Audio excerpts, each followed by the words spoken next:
I don't Like I that you don't think guys can it's be that they don't happy. care. I feel that Wizards just hasn't found a way to very effectively monetize Commander the way that they can do with like standard or even modern up to a certain degree. I They, feel you know what? I would say that you can monetize it if you do make like official events in local game stores.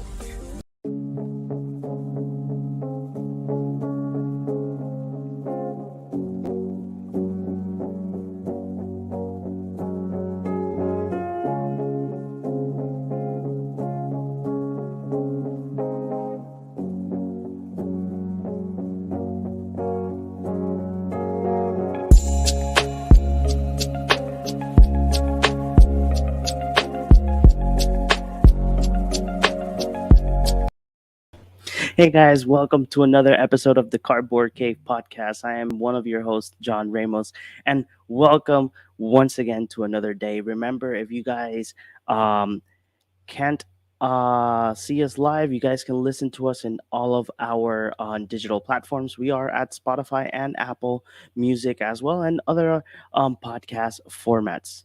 But not no further ado, guys. One more thing. You like spicing up your commander or your decks? Go to our altersleeves.com, use our affiliated link, or you can use our code cardboard cave. Like that you can get 5% off your order, and as well you'll have a unique deck in your play table. So don't forget, just go to altersleeves.com, use our affiliated link or our code, like that you guys can support us as well. If you guys love supporting us that much, you guys can pass by our merchandise store where we have different types of shirts and designs for all of you. So just go ahead, go to our merch store, and you will be supporting the Cardboard Cave podcast as well. But no further ado, there's one more announcement, guys. Next week is the day of Commander Fan Night. It's going to be the first ever Commander night that we will be playing with our fans of the Cardboard Cave podcast. Don't miss out. There will be two pods in this event. So we'll have group one and group two, like that they can play with our fans. And there's going to be a lot of spicy commanders that night. So don't miss out to this event. So, no further ado, let's go ahead and present the rest of the Cardboard Cave host. And here we go, the master of the dark arts, the one and only JP. Hey, what's up? What's up, JP? So All good, all then good. we have somebody that's, I think that he's probably pretty excited because there is a new Goblin Lord lurking in the new set. So here we are, the one and only Chris. hey, how's it going, guys? And yes, I'm excited about this Goblin Lord. It's just more material for my Krinko deck. But before I go nuts about it, let's continue on because I don't want to get ahead of myself just yet. But I do want to make one more thing, guys. So if anybody that is from our TikTok page or follow us on TikTok, one second, I had the volume high. Right now, I want to say that I want to thank, oh wow, I want to thank all 424 of you that follow us on TikTok. When I saw this, we were only 340, so we gotta gain a couple of followers out of the blue. Thank you Nice, for thank you, all of guys. you for following us on TikTok as well. If you guys do follow us on TikTok, there is a video right there that, if depending on how the things go tonight, we will change the giveaway rules for the TikTok Facebook page. But I do have another great thing to say, that we have reached 300 followers on our Facebook page as well. Nice. Today we reached the nice 300. So as soon as we reach a little bit more over 300, we will be announcing the second giveaway, because this will be our second milestone of followers, for thanks to you guys, right? So let me go ahead and set all this up for what we're going to be talking tonight, because tonight is going to be a very, very interesting podcast. I think it's probably might be the longest one that we might have. I don't know what's the longest one we have. I know that I think that there's one that almost reaches 3 hours, right? Probably. Think so, yeah. I can't remember which one that was, but I think it was. It just so happened to also be during spoiler season. So Okay. So yeah, but this time we not only have spoiler season, we have Magic the Gathering 30 announcement that was last week on Friday.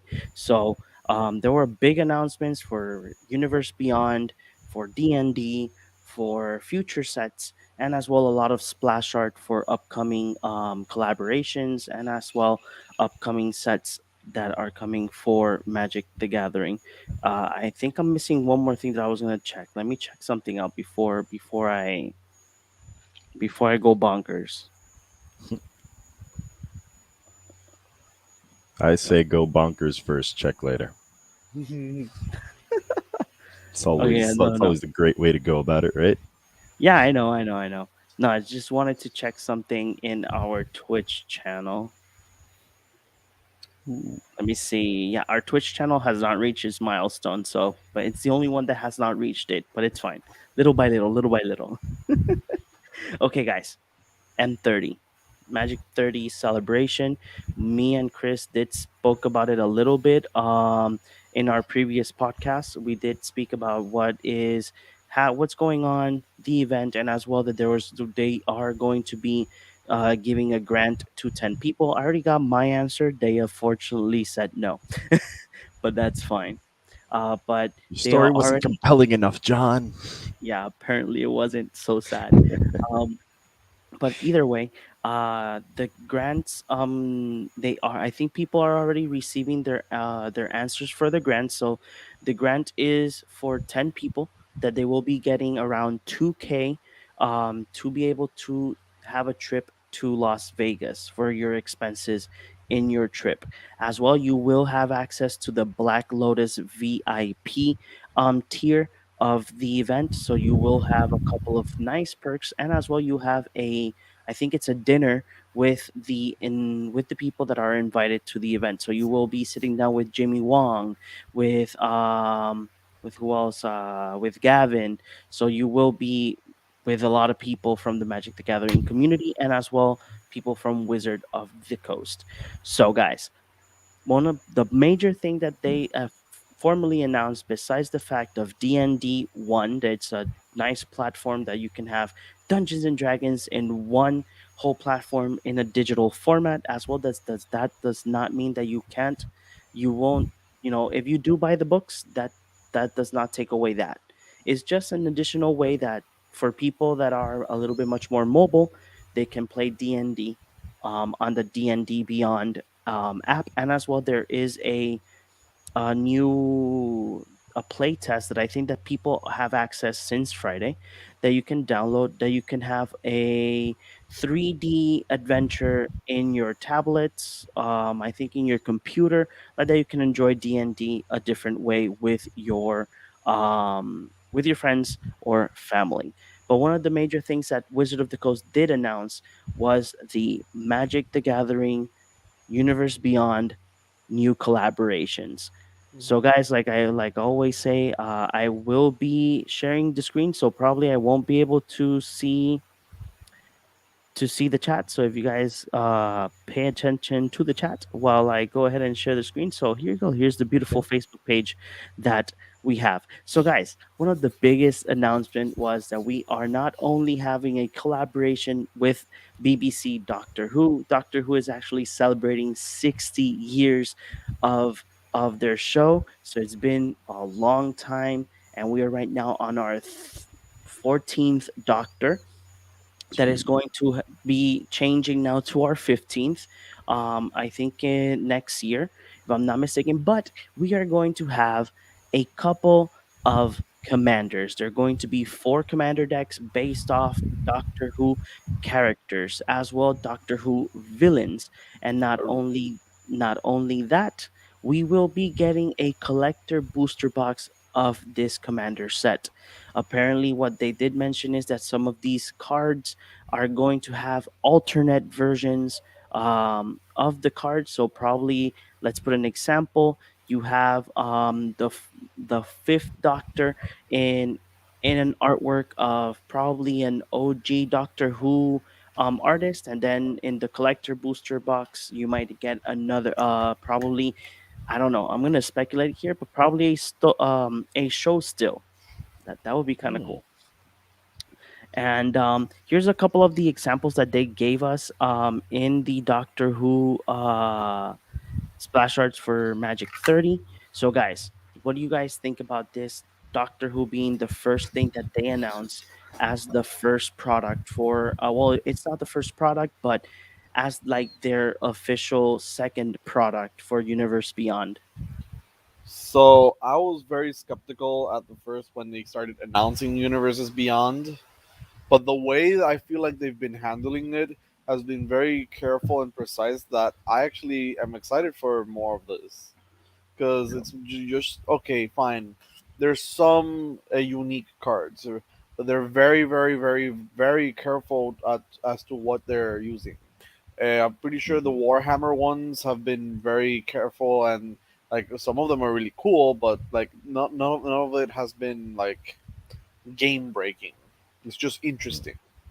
So that brings me to the Doctor Who thing, which is like I really like Doctor Who.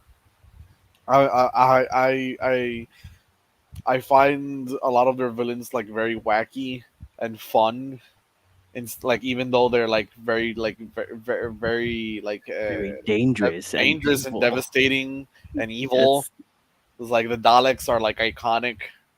Having a Yep. Dalek deck, Yes, please make it happen. yeah, or the Cybermen. Probably okay. So Having this is what I having think. a card as a Weeping Angel is like those cards. See, it's all those all those concepts. They sound really good. Yeah.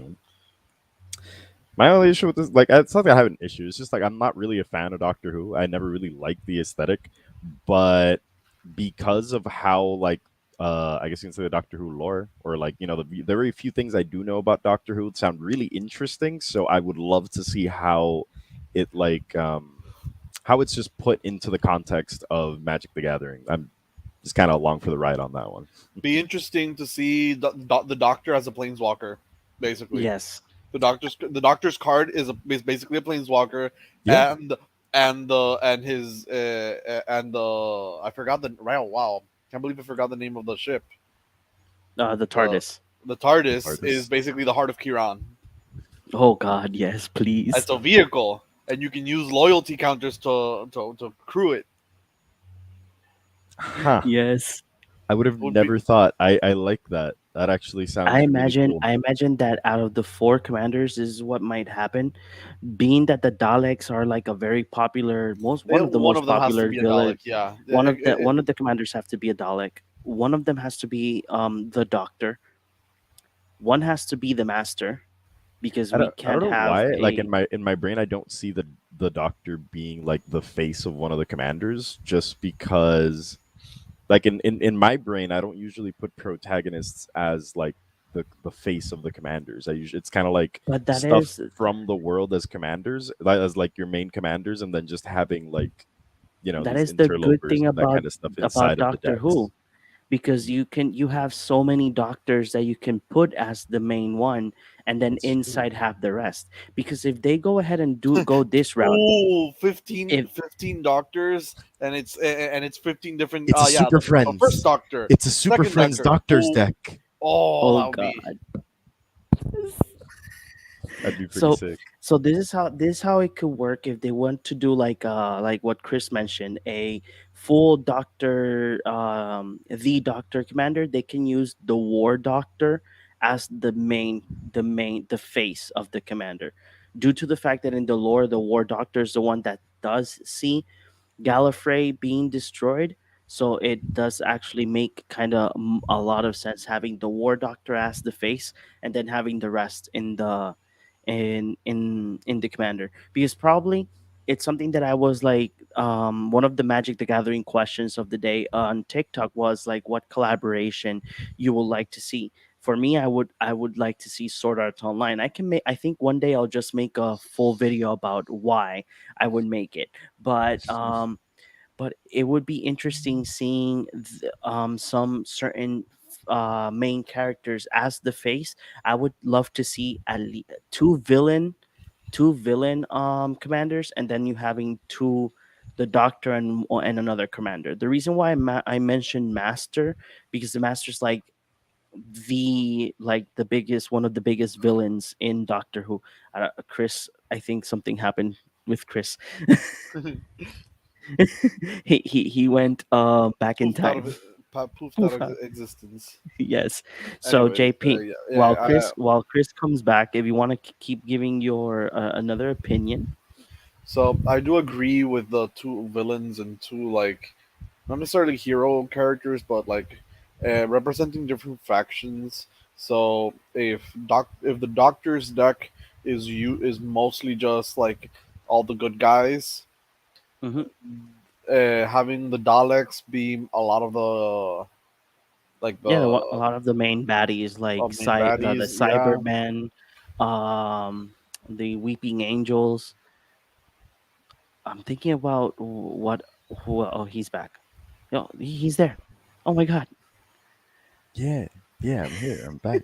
Here we go.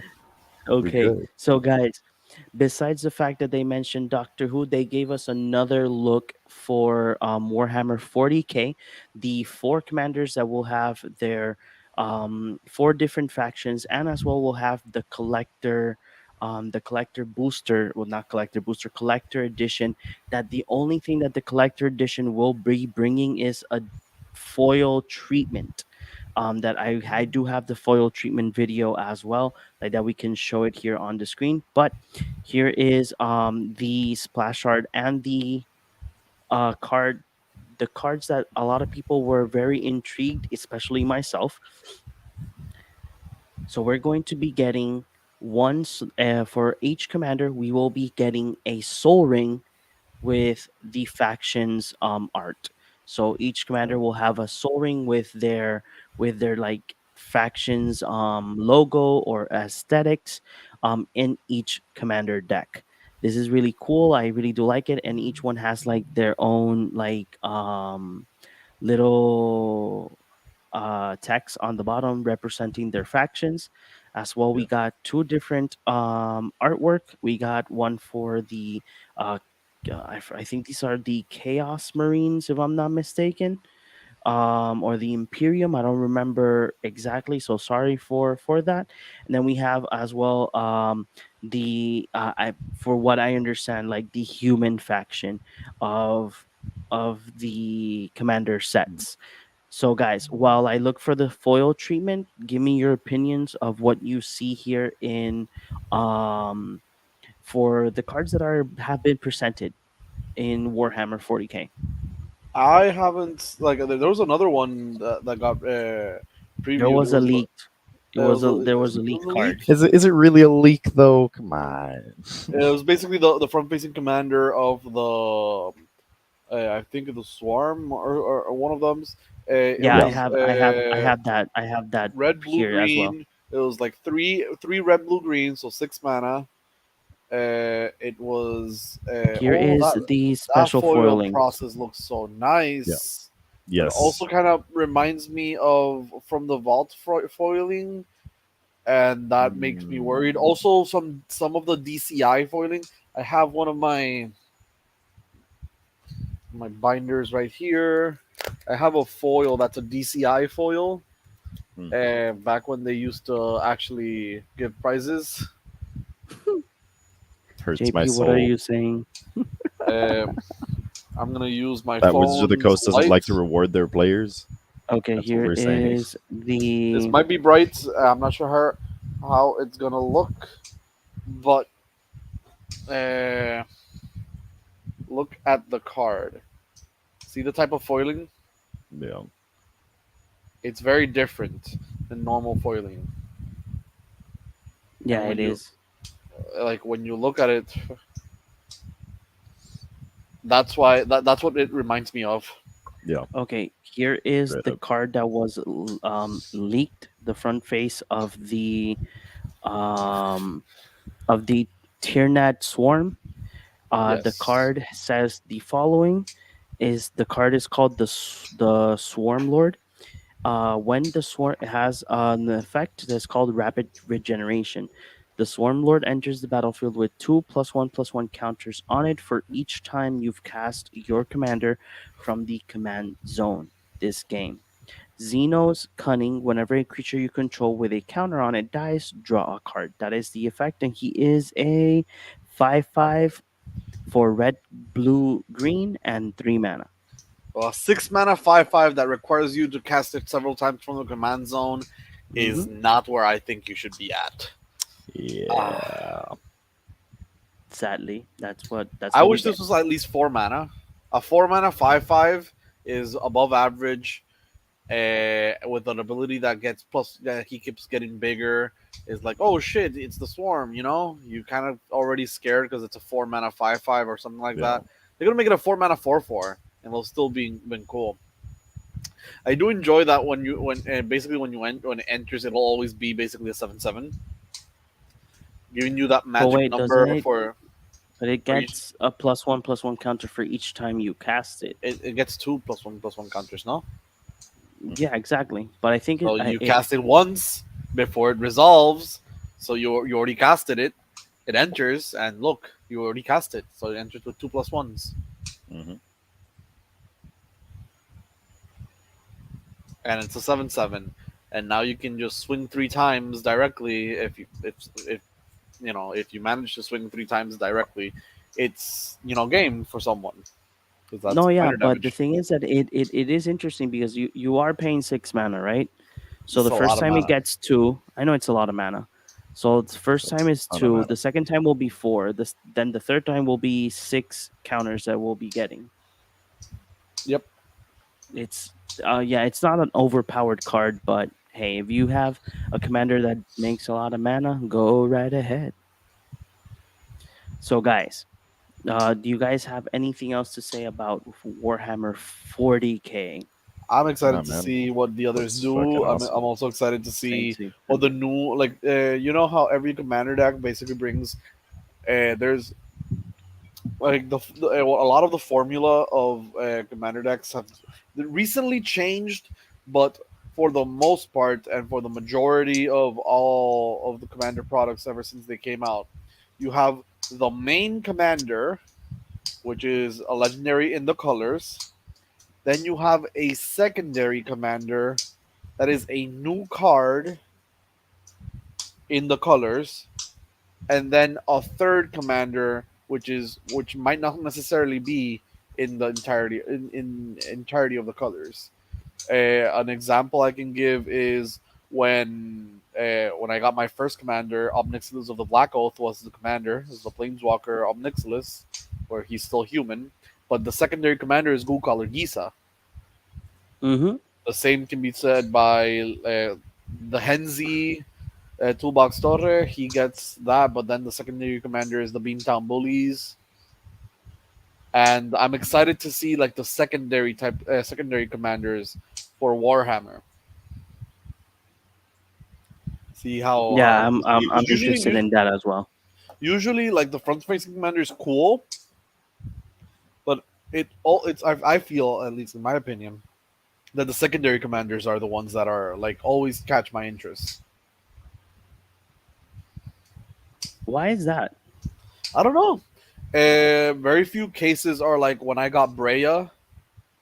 Breya didn't by Breya being 4 colors. There was no Mm-hmm. other replacement for those 4 colors, and you didn't get another one to be able to replace her. But you did get the partners, which I guess That's true. counts because that's the first time the partners came out. And when Osgir came out, you had Alibu, but they didn't really interest me. Other than that, basically, like I like the Beamtown Bullies a lot more than Henzi, mostly because I've seen how nasty it can be, and it just sounds like disgustingly fun. Like maybe for like a few games. I think another one is like Veyran duality, the duality blue red from the Prismari deck. Mm-hmm. Veyran, I've seen people run Veyran. I have never seen people run the other one. I Yeah. can't even remember the other ones. I remember that I got like the Like I got the card thinking that it was Veyran originally, like when I bought it, and I'm like, wait a minute, I should probably read my cards. No. So, guys, another big announcement for Universe Beyond is that we are crossing the Middle Earth with Lord of the Rings, Tales of the Middle Earth.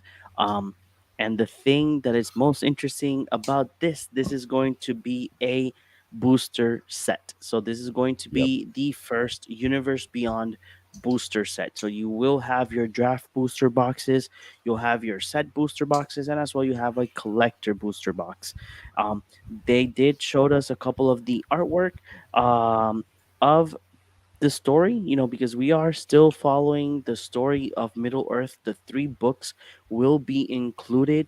That's what they mentioned in the live stream. They will be included in the whole set. So technically speaking, we will be having the whole story of Lord of the Rings in this set. And this is the beautiful artwork that they presented us. That these are the some of the cards that are going to be um, there. But not only that, guys, there is something else that we will be getting. Because if you guys know, sometimes, not sometimes. Let me look for it first because I think I posted it really, really far off. Where the There you go. So if you guys know, normally you would get not normally you would get an art card in the set booster boxes. So apparently we're going to be getting art cards as well, but with a different twist. These art cards will have like little panels, and if you unite all 18 cards, this is what you're going to be creating: a full style. Let me go ahead and see if I can. Let me Like a zoom whole this real scene quick. between all the You will panels. have a full scene of the story of Lord of the Rings, with 18 separate cards. The other thing is that this set will as well have a secret layer treatment, as well as Doctor Who, and as well as Warhammer. So all of these Universe Beyond sets will have a secret layer tie in to the set, or to the commander treatment that these collaborations will be having. They didn't give So much product. they exactly so much product. There is a spicy question that I will ask you guys later on in the podcast. So guys, what do you guys think? Do you guys are excited to go through the through the places of Middle Earth? So I okay, so really excited. I'm still really excited for the universe beyond, especially because of Lord of the Rings, and it fits perfectly with Magic the Gathering, especially being in fantasy. One of the things that does bother me slightly is when you mentioned like universes beyond Secret Lair, because they not have the best track record with Secret Lairs in terms of like the characters. Yeah. It's only recently where they reprinted basically the Stranger Things characters Hmm. as actual with their actual Magic the Gathering counterparts. I Even though Lord of the Rings is very, very, very close to what Magic the Gathering would be, I do kind of want a Magic the Gathering version of the cards, whether they Okay. be Mm, like whether they be You like want the same thing that Stranger Things did, that it had yes, its secret layer, and then on one of the sets you could get one of the Friends Forever cards. yeah, mhm. and they're rather common, which is like Yeah. one of the things that I appreciated. They are more common than I thought they would be. They would be they're the same because you get them in the set boosters, and now you might get a list card, but it technically could be also be this, and you never know. And the list is always so volatile. Yeah. I appreciate that they made them a bit more accessible, and I've seen a lot of them more consistently than I thought I would. So I do appreciate that, and I do want them to take that approach because it's easy way to sell a future set. That Yep. is In a true. way, it's an easy way. It's like, oh, I can get these cards in that set. I guess I missed out the secret lair. Guess I want that now, and Yeah. it's an easy way to like promote a new set. How about you, Chris? What do you think? Do you want to cross the Middle Earth? Of course I do. I mean, I love Lord of the Rings. Lord of the Rings is what made me a nerd, essentially. And I'm not even like that into Lord of the Rings in the sense that I'm not like a super Lord of the Rings fan, but I remember that my first exposure to like, fantasy in a movie theater Hmm. was when I was very little, and I went to see Lord of like the first Lord of the Rings movie. Obviously, I was a small child and I fell asleep, but I remember When that I was the used to first love. Lord of the Rings came out? Oh God, that I'm gonna check it out. was I'm gonna check it out. You nine. keep That you keep. wasn't that like 99 or something, or like 2000? Yeah, I think so. But The yeah, just Fellowship, it's just like it was 2001. that 2001. There you go. My bad. Yeah, I was off by like a year or two on my first guess, but 2001. I was it was 11 years old. Yeah. my first exposure to like nerd culture, like in that like way, right? And I Hmm. always having like these two things crossed together, like my favorite card game and my first exposure to like what makes Magic the Gathering my favorite card game in terms of aesthetic, just being put together in a set to me is just it's breathtaking. It kind of leaves you a little bit speechless, and I'm really excited for it. I can't wait to just see all of these iconic characters in my binder. Same here, man. One of the things that I really do want to like, I don't want to buy Lord of the Rings. I will obviously, if there are cards good for like Commander, obviously add them in a Commander or whatnot. But I would love to have the 18 art cards to Yes. have the whole artwork, and as well, I would like to have like the a whole binder with Lord of the Rings things, exactly the same thing as the Doctor Who thing. I Mm. actually this is a funny story. The same day of the announcement, I think, yeah, I texted my wife and I told her, um we're screwed, and she's like, why? They have announced Doctor Who in Magic the Gathering. And she's like, what do you mean? And The, then I explained we to don't her, have and a then she's college like, fund for the child. exactly. And when she said it, she's like, wait, so there's gonna be four commanders? And I'm like, yeah, four commanders. Is that it? And I'm like, no, there's gonna be a secret layer, plus there's going to be a collector booster box. And she's like, oh no. Oh no. She knows that I'm a Whovian. She knows that I love Doctor Who, so that's why I she's haven't heard afraid. someone call themselves a Hoovy in like a decade, man. Hey, dude, yeah, you should Oh worry about when somebody says that he's part that so that you are part of the super Hulock. oh my god. If you're part of the super Hulock community, that means that you are over the boundaries of how geek you are. So, guys, Jeez. especially Chris, because Chris and I we dabbled a little bit in talking about Dominaria Remastered. Yes. We were like, hey, Wizard of the Coast, we want a good product. And the thing is that I'm not going to say that because of these two cards that they presented to us is going to be a good product, because they might be baiting us like, oh my God, this is going to be a good reprint. The card is going to at least go a little bit cheaper. But that does not mean that the set is going to be a good product. So, Dominaria Remastered, they presented to us two cards as like a presentation, due to that they leaked on Amazon the Dominaria's remastered set. If you guys pay attention to our TikTok, we did mention it there, and as well on our Facebook page. But one of the biggest reprints that they did announce was Force of Will. We're going to have a Force of Will borderless. We're going to have a Force of Will regular, and then we're going to have the old school border, because this is what the set is going to be bringing to us. This set is going to have only a draft booster box and as well a collector booster box. That's the only thing that they're going to be giving, presenting to us for this product. So apparently, you can have a chance in either of the boxes to get the artwork, the old school border cards, as well the borderless, like in any set. Besides Force of Will, they did present to us Arborea. World enchantment, which means that That world enchantments may be coming back. exactly.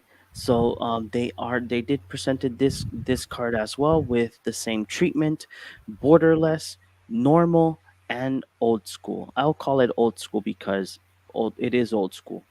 Um, so they did present this to us. Obviously, the biggest talk of the whole weekend was the Force of Will reprint. Apparently, there was mixed feelings in regards to that. Hello, Mecha Geek. Hello, Mecha Geek, and thank you for joining us like pretty consistently, my guy. Yes, Um, people were a little bit spectacle because of the Force of Will reprint, but as the same thing is that a lot of people are actually happy because Wizard of the Coast apparently is taking away the fear of reprinting these old school cards, Yeah, and it's in a sense it's good because probably not saying that it's going to happen. Don't be scared, collectors. Probably they will. Hey, Hasbro is the one that's taking the wheel here, so that reserve list probably will be I doubt that. a no, no, no, oh, no, don't say never, I say doubt never. that.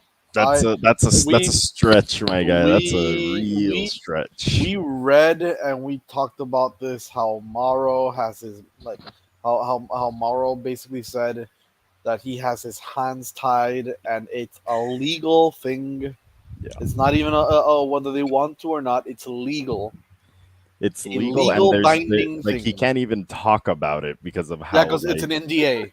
Because yeah. it's yeah, he signed an Is an NDA NDA. and he can't even talk about it. That's insane. The So I freaking think that if it's NDAs. something that they're trying to like hide, this has to be something huge. Like, man, I think it would be like the biggest scoop in like magic history for someone to just figure out You what it imagine? is, like who is involved in this process. Like, oh man, I would pay money just to like know just a little bit of what's going on behind there, man. So, guys, what do you guys think about Dominaria Remastered? We will be getting apparently what this set will bring is that it will bring a lot of cards from the first plane that we met was Dominaria. So we will be getting cards from Magic's history that did touch the plane of Dominaria. So we got Force of Will and Arborea. What do you guys think of this product, at least in its presentation, and what do you guys expect from reprint this? Chain of Mephistopheles. Yes, I agree. I Chains of agree. Mephistopheles. It needs Yes, a reprint. 100%. I'm We gonna need we, run we that need card. we just need to reprint everything that's stupid expensive that is not on the, like that isn't on the reserve list. And to be honest, we should print everything on the reserve list. But we just talked about how that's not happening. Um, Yes, please reprint everything. I'm not sure. Like, I'm not sure if this is just going to be like specialty product or if this is supposed to essentially serve as another, just kind of like another master's product. They So I'm didn't I'm give I'm a that little much worried. detail, so I'm a little worried because if it's just going to be at the level of other specialty product we get, there's a possibility that Force of Will is essentially just going to be like, like that chase mythic everybody wants, and then everything else is going to be kind of mid. mhm. Um, if they're printing things, like master set style, I'm very excited at the prospect of, $60 Force of Will. Yes, please. Like Force of Will is just one of those cards that's been up in the $100 range for a long time, and like it like we deserve a cheaper Force of Will, Wizards of the Coast. So thank you Yes, so much. please. Because I We think play. I because play Force blue. of Will did get Sometimes we need reprinted it. in Double Masters, right? What? Because Force of Will got reprinted in Double Masters, right? I'm almost sure it did, right? Or am I No. wrong? No. No. Mana Am I, Drain. am I, conf- am I confusing it? I'm Mana confusing drain. it with like with Force of Negation or something. Force Mana of drain was the Negation, one. yes. Okay. Yeah, that makes more sense. All right. So on the bright side, we're getting the Force of Will reprint this time. I would have loved it if they would have done it in Double Masters and in Dominaria, reunited, not reunited, what's it called again? Return to Okay, wait, wait, Dominaria. What wait, was wait. it? Yeah, there was Remastered. There we go. a Yeah. double masters Force of Will. Yeah.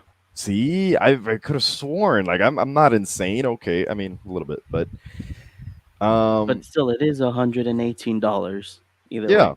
yeah. No, no, no. Like I'm just glad we're getting like another Force of Will reprint, and again, I just hope it's not like the one chase card amongst the mythics, Mhm. and that we get like a bunch of like mid reprints.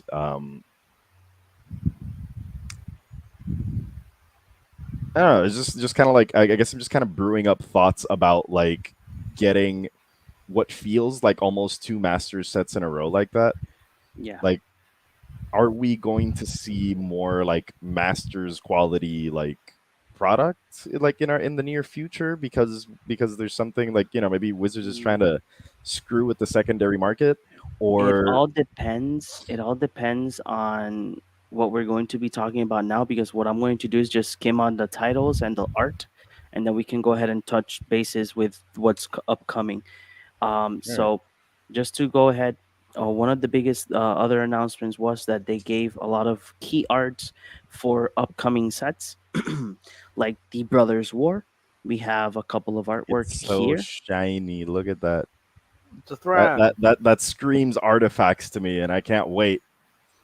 So the Brothers War will be available on fall 2022. The other set that was mentioned is coming on winter 2023 is Phyrexia All Will Be One. Yes. Here we got a couple of artwork. Actually, can you go like back to that first pick for a second, just for like. Yeah, sure. Actually, you said you were gonna skim first. We'll go back to them later. It's fine. But actually, this artwork actually looks like Dante's Inferno, but in Phyrexia. That's what I was like about to get to. Yes, and I'm so Yeah. excited for that kind of theme. Like, I don't even have speculation in my mind right now because my brain is just like popping off with like my dopamine receptors all are going Here we off go. at the same time. So, guys, the big announcement was that Wizard of the Coast did present to us the upcoming sets until winter 2024. So we will Mhm. be going on the plains of Dominaria once again. There's the one that's coming next on September 9th. On fall 2022, we will get Brothers War. Winter 2023 will be Phyrexia I Will Be One. Spring on spring 2023 we'll have March of the Machine, that sadly I don't have the artwork, I forgot to post it, but there is a very cool artwork where you see all the planeswalkers like going into like a march of war. Mhm. Then after that we will have March of the Machine, the Aftermath. So probably we will technically speaking be having blocks again, at least in that set for what we see. What that No, kind of feels like is War a of the Spark. reprocess of like the same thing of You War of mean the uh Spark, essentially. Crimson Innistrad. Vow No, Innistrad, Crimson Bow, and and Yeah, Wild Hunt Midnight Hunt. and Midnight yeah. Hunt? Yeah. Yeah, basically like like goes 1 month, then a break, a month of break, and then hmm the other month. So that's what that's what it feels. Then we will go on the next fall of 2023. We'll go back to Eldraine, Wilds of Eldraine. So probably we will get our fantasy fairy tale set once again. And then on winter 2014, 2024. 2024. 2024, my bad, the Lost Caverns of Ixalan. So we will be back again in Ixalan. So guys, this is literally your whole slate for a year almost. Well, not the whole year.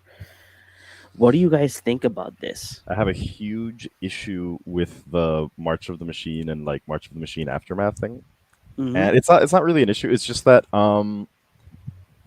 it You guys think that it's feels going to kind of be the like same treatment as Crimson Vow and Midnight Hunt? I don't personally think that. What I do think is that this is like something akin to like the whole like, kind of like how War of the Sparks started with forgot what's like the set that came, like the Ravnica set, which is like the Oh setup no, for a new everything. challenger appeared. Yeah, it's like Our the friend Orengo. Hi. we got Orengo. Hey, what's up, my dude? But like my fear is that with War of the Machine, it's just going to be like the culmination of everything that's happened up till now with like the Phyrexia, like the new Mm-hmm. the new Phyrexian saga. Yeah.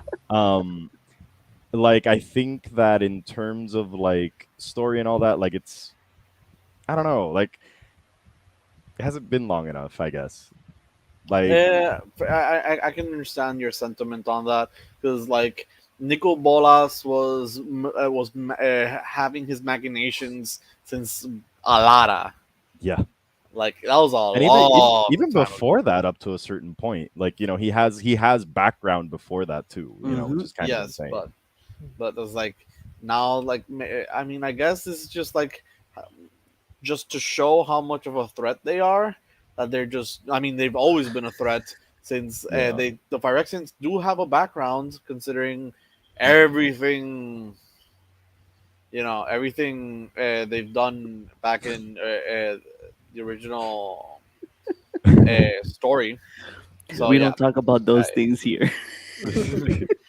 uh, so I do feel like I understand where you're coming from.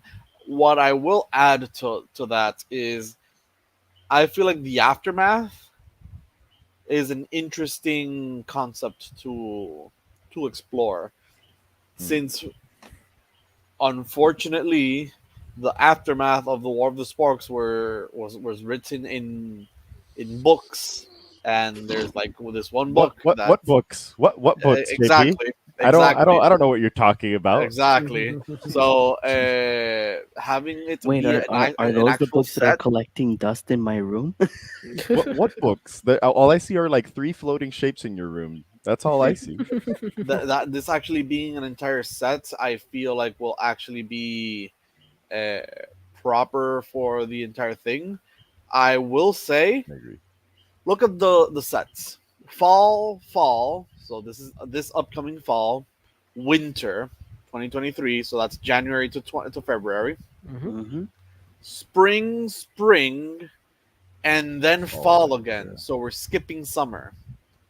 What's Yeah, gonna happen in those in the what sets are they gonna Are Lord of the Secret Rings. layers, bro. Secret Lord of layers. the Rings, probably. I Yeah. mean, they'll secret probably stick No, but layers? more. wasn't yeah, Wait, was is it? wasn't Lord of the Rings slated for summer though? I I think thought I that's thought I probably thought that that's it. was There we the go. And Okay. that'll be your yeah. little break. Wait, so you like the idea of having that aftermath set? I actually do. Yes, Oh Why? boy, because they you get to explore. Like it doesn't have a I think release of it date. of Mm-hmm.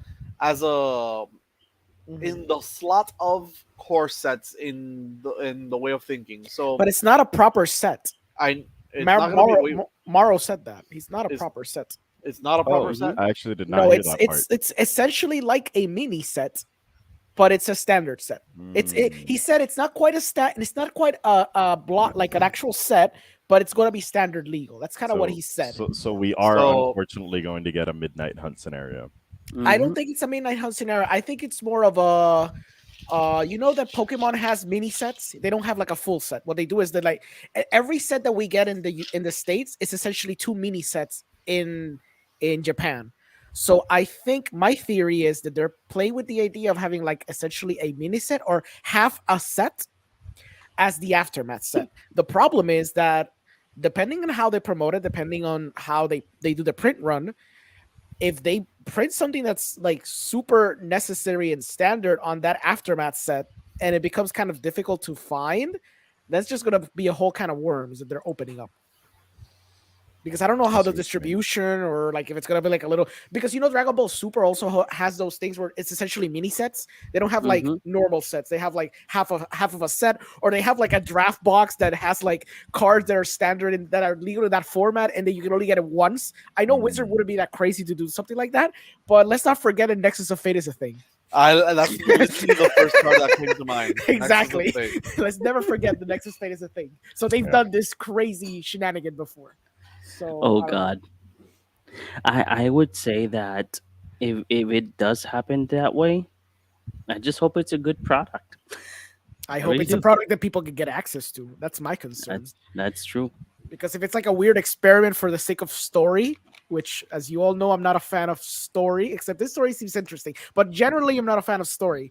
But if they do this for the sake of story, they do like a limited run because it's like, oh no, it's just a little epilogue. That doesn't matter. That they bring like a broken ass placewalker Jaja from the dead, rising zombie Ragnos placewalker, and then it becomes like super broken and everyone needs it, then it's gonna become an issue.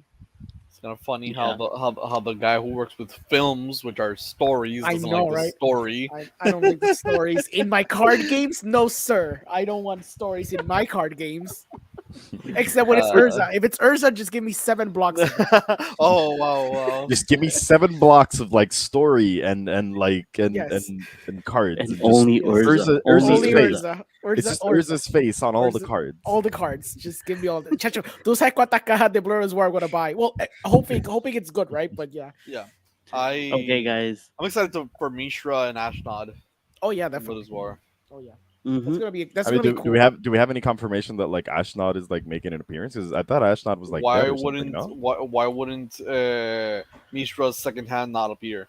Did you guys speculate on I what the mean, story is? I did think that like both first off Mishra is dead and then Ashnod is like I don't know like And I what's don't know what's Urza? going on with the brothers. And What? what's Urza? Urza's Is mega Urza dead. not dead? Por eso mismo, because I think my theory is que Good point. esto es un set dealing with the past, but I don't know if they're Yeah, gonna do it like if time it's a travel stuff. flashback or time travel como si fuera Infinity War. This is basically Avengers Endgame and Infinity War. That's what I'm thinking Yeah. it is. Tú sabes. So yeah. More like Infinity War. I feel like Endgame Bring was back definitely Yawgmoth. like first War of the Spark. Like War of the Spark was absolutely Pero digo Oh hell story wise Yawgmoth. sería como Endgame because if they go to the what I said. past, eso sería más story. Pero es verdad, in terms Yeah. of like el feeling of the epicness of the scope, es verdad, se siente más Endgame era más akin toward the spark. Parece, bueno, we'll see because they're doing 5 arcs in this narrative, so who knows? Yeah. Maybe the Hmm. ¿cómo que se llama? The March of the Machines might feel Endgamey también. Hmm. I Because mean, they they're not are. doing planes, right? They're not introducing planes after Be interesting if all of them felt endgaming is like, oh shit, oh shit, oh shit, every single time, every time the story's Por gonna get eso, because more they did intense and more intense. they alluded to the fact that there's not going to be new planes for a while because I think they're going to show a bunch of planes cuando lleguemos a March of the Machines. Y lo que son Morrow también lo haya dicho. So, If Bro, I'm not mistaken, yeah, I think so. I just like dissociated for a second at the idea of Phyrexia getting a bunch of these planeswalkers together and then just finding a way to like travel to another plane and just bring mhm, a certain Hmm. dragon god into the Phyrexian fold. también, eso puede ser. Yeah, they could just go all out story wise. You just throw a bunch of characters in there. Like Definitely. I don't think that would happen for like a bunch of reasons, but just the thought of a completed Nicole Bolas is Yeah. Pretty sure Ugin would rather Oh. open the blind eternities and let the Eldrazi loose. Yeah. No, I I don't can know. see There's a that. lot of things that we can happen in these sets. Then You allow know, a whole ass story-wise. completed Nicole Bolas. Yeah. Yeah, Yes. Actually, now I'm actually wondering though, like why hasn't Ugin poked his nose in this one yet? he can't leave the meditation realm. Oh, right, that's Mhm. true. He can't leave the meditation realm, like for so. If so you would have fucking read Nick the can't, books, you would can't have get out. known. Exactly. What's wrong with you? Uh, I didn't read Guys. the books. I just know that. It's just something I know. So now we're going to be walking to the plains of Dominaria United. We're going to be presenting to everybody that is watching us some spoilers and some upcoming things that are coming within the Dominaria United release. But there are returning mechanics and there are a couple of new mechanics that have been added into this set. So the first, the returning mechanics is domain. Give me 1 second. Oop. Domain is one of the returning mechanics. They presented Domain with Nishoba Brawler. It's a 1 and green creature cat warrior with trample. It has domain that says that Nishoba's brawler's power is equal to the number of basic land types among lands you control. So domain is very goes wide broad with basic lands. The next mechanic that it's back is kicker. Yeah, You can't have a Dominaria set without kicker. I agree. Exactly. Then the card that they presented to us was Archangel of Wrath. Is 2 and 2 white creature angel, as kicker with black and or red. You may pay an additional black or red as you cast this spell, so you can pay with both. When Archangel of Wrath enters the battlefield, if it was kicked, it deals 2 damage to any target. But if it was kicked twice, it deals 2 damage to any target as well. Bro, that's a Um, rare. do you guys like the fact that they basically nerfed multi kicker forever? Because I feel like they're never doing Hmm. multi kicker again because of this. I don't feel like there's. I feel like this is just to, because I've seen a few strong ones, and I feel like this is just to add color identity. They're having commander in mind, Yeah, so it's to add color identity but restrictions to a card. It's restrictions because it's not even. It's not yeah, even exactly. It's not a good. benefit. Yeah. It's not a benefit. It's a restriction, Mhm, Mhm. while also making this card potentially stronger. mhm. Because if you restrict it to its color, because that card is basically you can only play it in a Mardu deck or a five Yep. color deck, Hmm. maybe a 4 color deck if you have one of And even those. then, you probably won't put it in the deck unless you're drafting. Yep. Exactly, it's not even that 'Cause good. that is that But there's that good. It's not good. I read I'm pretty sure I saw one that's actually decent. I think it's the green one that with red and blue. It gets +1 counters and you get to draw cards and it's like a big beater with trample for pretty cheap. So there's a few of them that can be good, but that's the thing. Was it? If you're gonna restrict it, at least make it strong. What wasn't the new Goif a multi kicker? Yes, Yeah, so at least we know we're like getting green like multi kicker like cards. like That's a green, good blue, thing. and black with Like the it's kicker being blue and black and or yeah. black. Yeah. So So at the least we know we're new, not like getting rid of multi kicker, which is like good. But it just seems like well, we'll but see. it We'll see. seems, but let's see what happens, because again, it's like what these cards, it all depends if it's good or not. And then Okay. if you're playing them in commander, it restricts you, because let's put an example on that angel. It is there an angel that runs in Mardu? Kalia. Yeah, Kalia. That's it. That's Kaya, but that's the one. I want to That's cheat it. things into play with Kalia, not actually cast them, but mm-hmm. Exactly. Agree.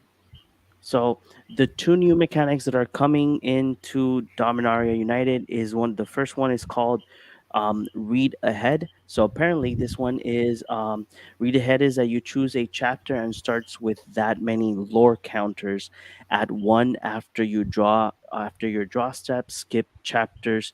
Don't trigger sacrifice after the third one. This is one of the cards that me and Chris did talk about. The blue card that says destroy all creatures. One of the things that Chris mentioned was that that this type of blue cards always have like a secondary effect to them, and not only destroy all creatures. And then I mentioned that most of the single target removal give an additional thing to the opponent. So Yeah. this one, the first two chapters is another target non-land permanent phases out. It can't phase in for as long as you control the phasing of Salfir. And then chapter 3, there's destroy all creatures. For each creature destroyed this way, its controller creates a 2/2 black Phyrexian creature token for 2 mana and 2 blue. So technically speaking, we're it's a 4 still mana on a board roll. wipe. What? It's a 4 mana board wipe in blue. I Mhm. love it. Hmm. Yeah, I love it too. Yeah. It's great. No, it It's is. It's amazing. amazing. Then the next mechanic is called Oh, enlist. before you like get off of that one, I just remembered there was like this video I was watching from I can't remember the name of the content creator. I'll like credit them as soon as like somewhere on the page later. Mhm. So um there is this artifact that lets you remove a counter from a permanent and then place a -1/-1 counter on another creature. Mhm. It's essentially supposed, like, the idea behind it is that you keep infinitely phasing out like whatever your opponents are playing every time you're gonna like do the phasing of Zalfir. So like you do the phasing of Zalfir, you phase out one of their permanents. Second, like lore counter kicks in, you do the thing, and then when you use the artifact, you take off a lore counter. So And it you goes keep back it to in the loop one. in the second one. Exactly. You just keep looping it. Wow. Okay. So just one of those fun things that you can do with the phasing of Zalfir. The thing is that eventually you're going like if your opponents just don't play anything, you're gonna have to start phasing out your own stuff to keep the thing going. Hmm. So in other words, you would just skip to the third chapter or something. But still, it's just a little great like interaction that they've already figured out just based off of the spoiler. So I don't know. I'm excited to see That's what amazing. Yeah. people come up with next. Honestly. Yep. Broke. So the next mechanic is called enlist. So enlist does the following. We have here Guardian of New Benalia, a one and white creature human soldier that has enlist. As this creature attacks, you may tap a non-attacking creature you control without summoning sickness. When you do, add its power to this creature until end of turn. Whenever Guardian of New Benalia enlist a creature, scry 2. The other ability it has is that you can discard a card. Let me read it slowly. Discard a card. That's your cost. Guardian of New Benalia gains indestructible until end of turn. And then its other ability is tap it. So you have to tap her, like that. The ability can be completed, just in case, guys. Yeah. Um, and Sad. then the other card that was spoiled in the event was Charismatic Vanguard. It's two and a white creature dwarf soldier that you can pay one white and four creatures you control get +1/+1 until end of turn, and it's a 3/2.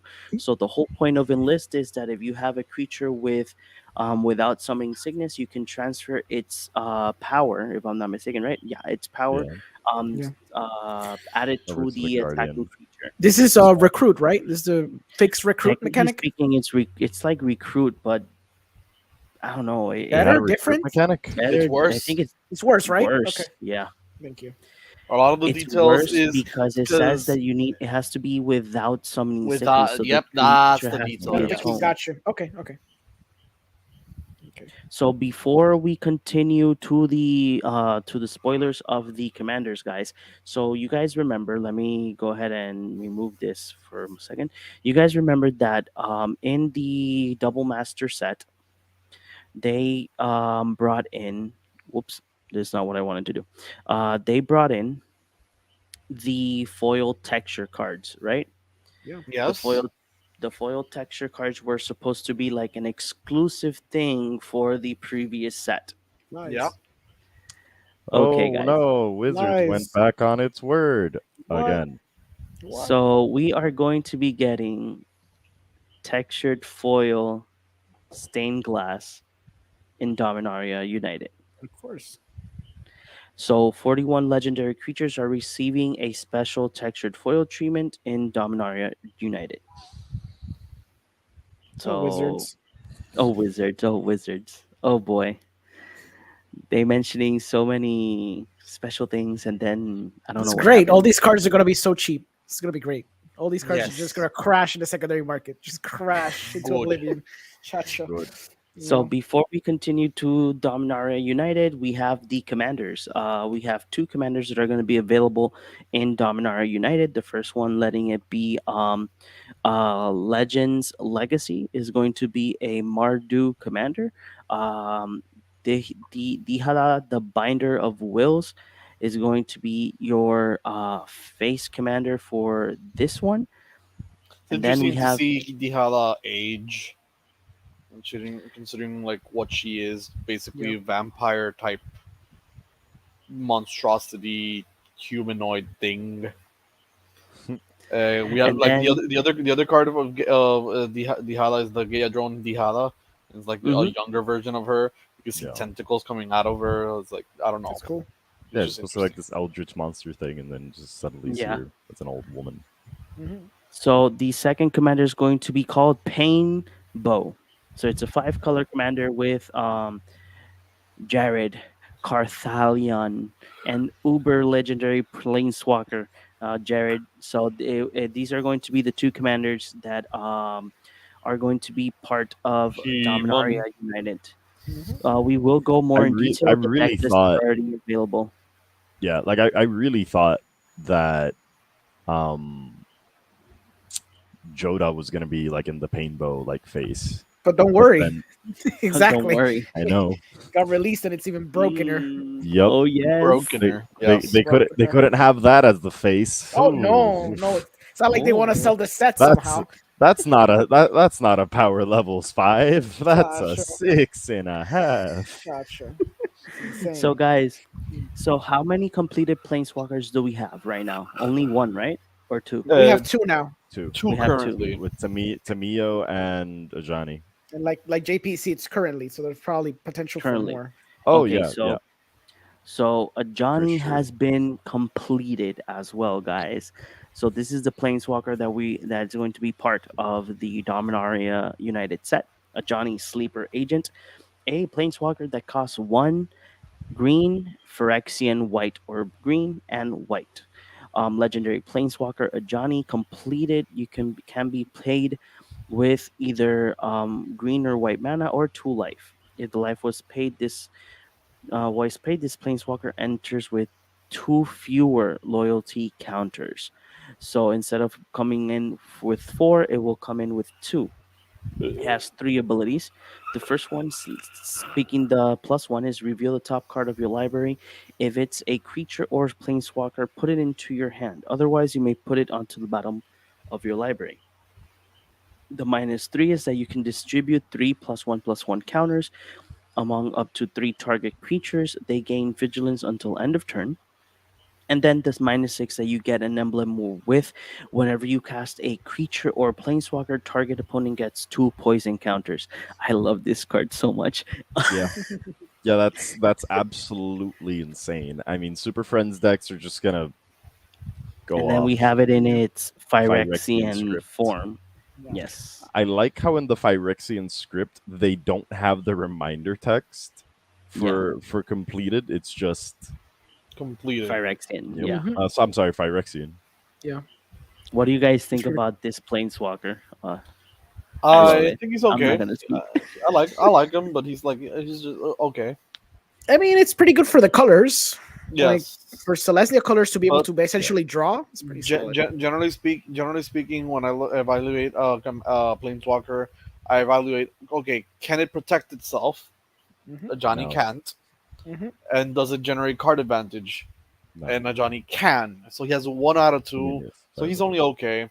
Yeah. I was thinking about like I usually just think about like removal and like card draw, but you can't do any of the two, which is sad. But I mean, Hmm.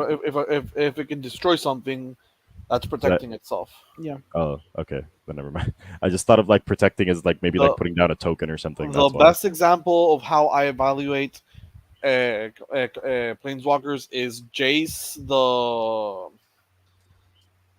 Not the Mind Sculptor. one of the Jaces that's a 5 mana Jace. The I'm architect. Is it looking a for is it a bad him. one or? No, it's not bad. It's not the best. Unraveler of Secrets. Oh yeah, So, no. Okay. because he Unraveler. has because he has the +1 to scry and scry one, then draw. That's card advantage. A -2, which is return target creature to its owner's hand, which is Protecting myself. protection, and Mhm. then an ultimate that wins you the game.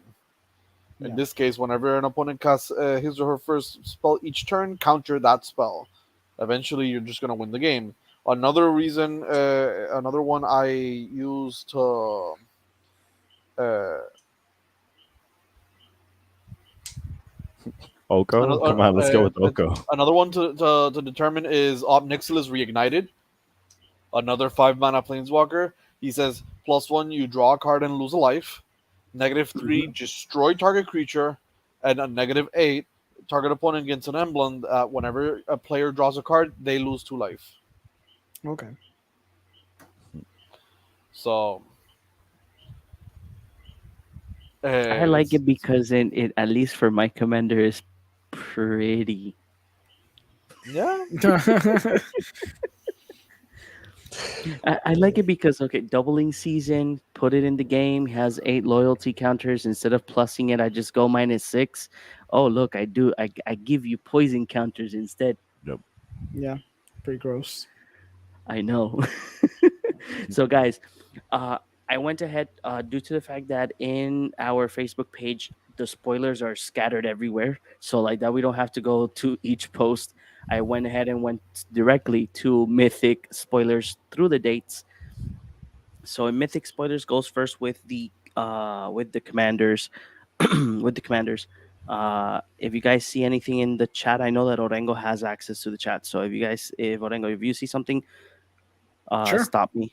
Are And we gonna cover all the spoilers or I'm just not what gonna we're cover all of interested? them. We can Because do I feel like highlights. We can do highlights. I feel like we should do highlights Yeah. considering We can how talk about the many spoilers Painlands. there We are. can, we Yes, can talk about the please. That's one of Painlands. Exactly. that's one of the things I wanted to talk about. Go ahead. I really enjoy that they reprinted the Painlands. Same. Hmm. Especially that cycle. I Yes, like the because sulfur spring. our Darkar Waste and Carpusin Forest are the ones that hadn't been reprinted in a while. Yep. Mhm. Sulphur Springs was also in need of a reprint, but like the blue white one and the red green one desperately needed one in Yes. comparison to Shivan Reef and Hmm. Caves of Koilos, didn't need as many. I've Yeah. seen a few Yavi Maya coasts for in some pages. I'm not sure why. So is Because it all 10? they're doing the thing that they did in Kaldheim and in See, Sendikar, where they're printing six first. I see. There's the sixth one. So they're printing six first and then four later. Hmm. okay. I don't know why they're doing this now. I Or thought it was gonna be dividing it in a 5 and weird. 5. Yeah, that's wizards. Are we gonna talk about the elephant in the room of the Liliana the Veil being a reprint? Yeah, Yeah. Huge, yes. Like, it's solid. It's very powerful, Hmm. Liliana back in standard. What do you and it's guys gonna think about crash that? the Liliana of the price. Veil back in standard. Yeah, it's gonna crash the price to Oblivion, which is great for us too. Because it's Hmm. gonna be very affordable. It's gonna be. It was like a what $60 card I'll before. check right now. Yeah. Yeah, it's Liliana the essentially Veil $60 card. is right now going for the highest one is 66. Yeah, that's gonna just tank immensely, no Oh my matter bad. what. It's 69 if you want the Innistrad one.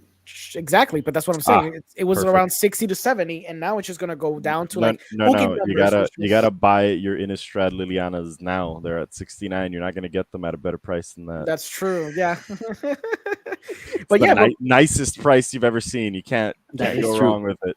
I mean, I like it. I like it because it's like what they did with Ugin when they reprinted it. Ugin crashed to like Yes. 25, $20, so this is great for us I because think it's still Ugin is still in a reasonable good price. Yeah, to he's get he's around $30. yeah, exactly, Yeah. which is Mhm. excellent. And Liliana's gonna be really broken in standard. People are gonna abuse the shit out of a Liliana, so yeah, it's gonna be an auto include for standard going forward, obviously. Yeah. Yeah, I really do like the fact. I think one of the things that in the previous podcast, because again, this is something that if you guys have been following us in our trajectory here in Cardboard Cave for the past year, almost not a year and a half, but in the past year, this being our second year, it's really interesting that when we do say something in a podcast, oh, this is what's going to come in the set. It happens because Yeah. me and Chris were talking about the Liliana, and I'm like, Chris, this is going to be Liliana the Veil. Obviously, it's Liliana the Veil because of the artwork. It is so obvious. You know, I Yeah. like the fact that in the talks of the community, people didn't want it to lean on that was the Liliana that they were going to reprint. But then here we go. There you go. The highlight of the event. Liliana the Veil being the reprint for Dominaria United. Really good reprint. So you guys tell me if you guys want me to scroll up or down. I mean, well, up because Yeah, we'll keep be going. back. Roll up. There's obviously great legendaries. If you haven't Mhm. seen them, there's really good legendaries. There's a lot of Right play there. design. Not right there. You passed it. Really cool, Keep interesting going play up. design. Keep going up. Keep going up. Sure. Up. There, that cycle. I want to talk about the Defiler cycle. Defiler sure. of Dreams. Mhm. Yeah. There's like the Oh, white that one somewhere in cycle there. is so good. We haven't seen the red one yet, but it's essentially Mhm. gonna be the same thing probably. But I honestly okay, don't love it though. Yeah, I don't love them, I especially the blue love one. it. Hate the blue one. I like them. I don't love them. I kind of the So white one is I would say is like the better one ish. I think Same. the Like blue out of one is all of one them. of the better ones. I don't like Well, the blue because one. it draws you cards, but honestly, like who the hell likes playing blue permanents? Like that's Exactly. garbage. Thank you. I'm gonna be playing blue permanents. Well, yeah, go ahead and you have fun, Garbage. but That's garbage. garbage. It should have been the only one that said whenever you cast a blue spell. No, no, no, Yum, no. yummy. Play No, two no, no, mana, no, do no. ponder. No, no, no, Pay no, two no, no, no, life. no, no, no, Do no, no, ox. no. Yummy. Yes, No, no, please. no, no, no, Play no, for no. life counter target spell. So, Yum. the Defiler of Dreams is the 3 blue 4/3 flyer. All of the Defiler cycles have this ability as an additional cost to cast whatever color they are. So, in this case, blue. Permanent spells, you may pay 2 life additional, and then they cost blue less, but only 1 blue less. And it only reduces that much Ooh. amount. And whenever you cast a blue permanent spell, you draw a card. I like this one. Ooh. The green one puts a +1 counter. The black one gives menace, which is a really disappointing. Is really disappointing. Really good. Solid. Broken. The white one makes 1/1s, which is really good and really strong. Yep. That shit is Especially because if you consider in Commander, if you have a 1-drop a la Soul Warden, Mhm. you cast a creature, paying 2 life to reduce the cost. The soldier enters, you gain 1 life. Then the creature enters, you gain 1 life. Basically, just reducing the white cost forever, as long Yeah. as you have a way to mitigate the life. Mm-hmm. And that's why I'm kind of excited for the black one in Ayara, because I can mitigate the life for the but it most just part. gives you menace though. No? It does give me menace, but it's just like mana, basically cheating on mana. If I, Okay, yeah. oh I see look, what you I'm mean. paying 2 life to cheat on mana. 2 life is nothing. Yeah. Oh, now you're I thinking just of thought of Tabanax, aren't Tabarax. you? Yeah. Yeah. Exactly. Oh look, pay 2 life, Shatterborn Apostle. Pay 2 life, Shatterborn Apostle. Ah, now I got you on this. Ah, don't I? Oh, pay 2 life. Give Tabanax menace. He already has flying, and he Yeah. might get lifelink. Yeah. It's really good. It's a really good cycle. Another card I wanted to talk about was like the phasing of Zalfir, but we already talked about it. It's just really good. Yeah. Mostly because I'm also kind of excited because I'm going to be playing mono blue permanents. So And we've brushed it's on Sheoldred as well, and Sheoldred is just like Sheoldred's- okay, it's just yeah. kind of like she has an infinite combo. Mm-hmm. as Mhm. things tend to do when Yeah. whenever they have the whenever part of the text. Whenever you draw a card, you gain 2 life, and Lich's Mastery is a 3 black. I think it's 6 mana for an enchantment that has hexproof. If it leaves the game, you lose the game. You can't lose the game otherwise, and whenever you gain life, you draw a card I see. Yep. So it or draw just that loops. Yep. many. So it's So essentially loop. como si fuera Niv Mizzet. yeah, Niv you Mizzet draw a combo. card, then Mhm. gain 2 life, then draw 2 cards, then gain 4 life, and draw 4. And because Lich's Mastery doesn't let you lose the game, Yeah, you don't lose the game immediately, and you choose your entire deck. But you keep. But But wait, but you keep How do you triggering the win? draw. you keep Like how do trying you to stop draw. it? How do you stop it exactly? You It says have whenever you draw. Oh yeah, okay, I get it now. Yeah, it's since You it's can't whenever you draw. draw. Okay, I got you. Okay, Huh. you can choose not to. Okay. Yeah. Okay, So let's after that, just like go. make your opponents 4 draw their cards. decks at that point. That's cool. 2 sets. Um, We have Uh, your Johnny. Like this is the card that I You wanna- highlighted. The Johnny, the sleeper agent, is the card that I. you want to talk one of about the cards that I braids? like. my Braids is kinda baby, cool. my girl, one of my Braids. girls. Oh, Braids. I'm so happy she's back. Yeah. But also, she's only like she's just decent. I mean, Actually, if I'm not It's- mistaken, she's better than. Yeah. Yeah, no, she's no. I mean, it's solid. Yeah, no, it's actually it's pretty solid. Yeah, the thing is that there's like I just feel like Mhm. there isn't a way to like make homage to braids without printing something out that's gonna be like completely fucking bonkers broken, and I think this is like the best middle ground they could Yes. achieve Yeah. while Mhm. while still making homage to like braids, you know. Mm-hmm. Agree. That is true. Is there anything else that you guys want to highlight of World- this pack of 6? World spell is kind of cool for like EDH only. Because Hmm. you get to pluck cards, non-saga permanents, which is basically Yep. just make a 5 color good stuff and just pluck good shit. And then Let's read Braids and the World Spell real quick. yeah, Braids Arisen Nightmare. It's 1 black, so 3 mana for a legendary creature nightmare, and it's a 3/3. Yep. The ability is at the beginning of your end step, you may sacrifice an artifact, creature, enchantment, land, or planeswalker. If you do, each opponent may sacrifice a permanent that shares a card type with it. For each opponent who doesn't, that player loses 2 and you draw a card. So this potentially could draw you, like in a pod, draw you 3 cards, Hmm. which is pretty damn good. yeah, exactly. So I'm saying, I agree. And the world spell reads, it's the world spell, 5 green. It's an enchantment saga.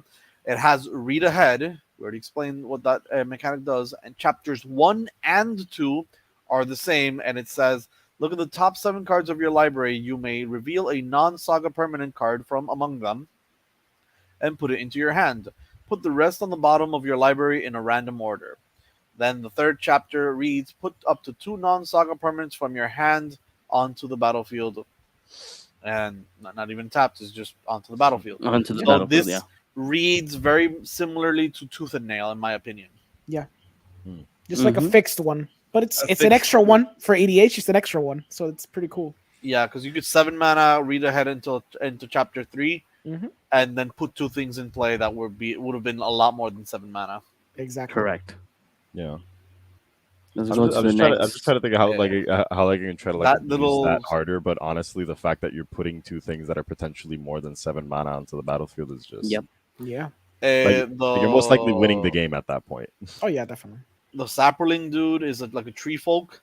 As reach, whenever a creature an opponent controls dies, you make a 1/1 sapperling. You can No, no, sacrifice a you may sapperling. So exile the creature, which I think is even like yes, more you exile insane. the Yeah. creature and then create a 1/1. Yeah. Hmm. Yeah, you Uh, can create a 1/1. Yeah, it can give sacrifice a itself Sapperling. +2/+2, and it can draw you a card by sacrificing Mhm. sapperlings. It's pretty It's, cool. it's Yeah. graveyard hit. It's graveyard hit in the command zone, which and you're also getting like you're getting something out of that graveyard hit, which I think is pretty cool. Hmm. Yep. You get resources. You get to pub your creatures. Yeah, it has a lot of versatility. You just stop like Mhm. what's it called? Like you just stop like sacrifice decks right in their tracks. Yeah, Like it's I'd be cool. It's cool. We're getting lightning strike back. It's cool that we're Mhm. getting. Yes. Astor is It's really cool. solid too. Astor's really cool. And that's what I was gonna talk. Yeah. Astro Bearer of Blades is a great card because it could be a potential great vehicle equipment commander due to the fact that it does have the effect that vehicles you control have crew one. So vehicles that are like high cost, that there are plenty of high cost crew vehicles. This can lower its cost. Letting it be that it's your commander, it's way better. And as well, that has equipments you control have equip one, so you can mix and match the vehicles with the famous swords that a lot of people in the commander community use. Plus, Yeah. its ability. When it enters the battlefield, look at the top 7 cards of your library. You may reveal an equipment or vehicle card from among them and put it into your hand. Put the rest on the bottom in any random order. Random order. It's a Boros 2 legendary creature human warrior, and it's a 4/4. I like the fact that it's a low cost commander, even though it's 4 mana, but it's still kind of low. But its abilities is amazing because you can get an equipment or a vehicle card, and it's 7 cards that you're looking at, not four, not Mhm. five. You're looking at 7 cards, so I really do like it. Yeah, I thought because on TikTok I've been doing like commander recommendation with these news cards, and I thought I did the Astro one, but I'm gonna post it tomorrow. I picked some like 5 cards on like the cheaper side of things, so you can like upgrade the deck when it comes out. Because when I saw it, I'm like, I can make like an affordable Aster deck, and it will still be Yeah. kind of strong, even with like weak as You can either weak. dismantle you can I use was Osgir thinking, pieces. Exactly. yeah. That's what I'm saying. No, I it can was be an thinking of add-on. slotting in like Depala too. Exactly. Yeah, Hmm. no, that's the Wow, good thing about this card, because you can that's go like the like first thing I thought of when I saw this. you can That's go very And as expensive, very well, cheap, and you can do a blend, or you can go full on one side or the other. There's a yeah. lot of mhm. versatility with this card, which I dig. There's a lot of if you use Kaladesh or a 30 Bolt as one of the sets to beef up like your vehicles and everything, there is a lot of Boros cards that are vehicle synergy. Hmm. Yep. Resolute So it's reinforcements is actually interesting for standard It's right Yes, there. You Go passed down. it Yeah, right there we there. go.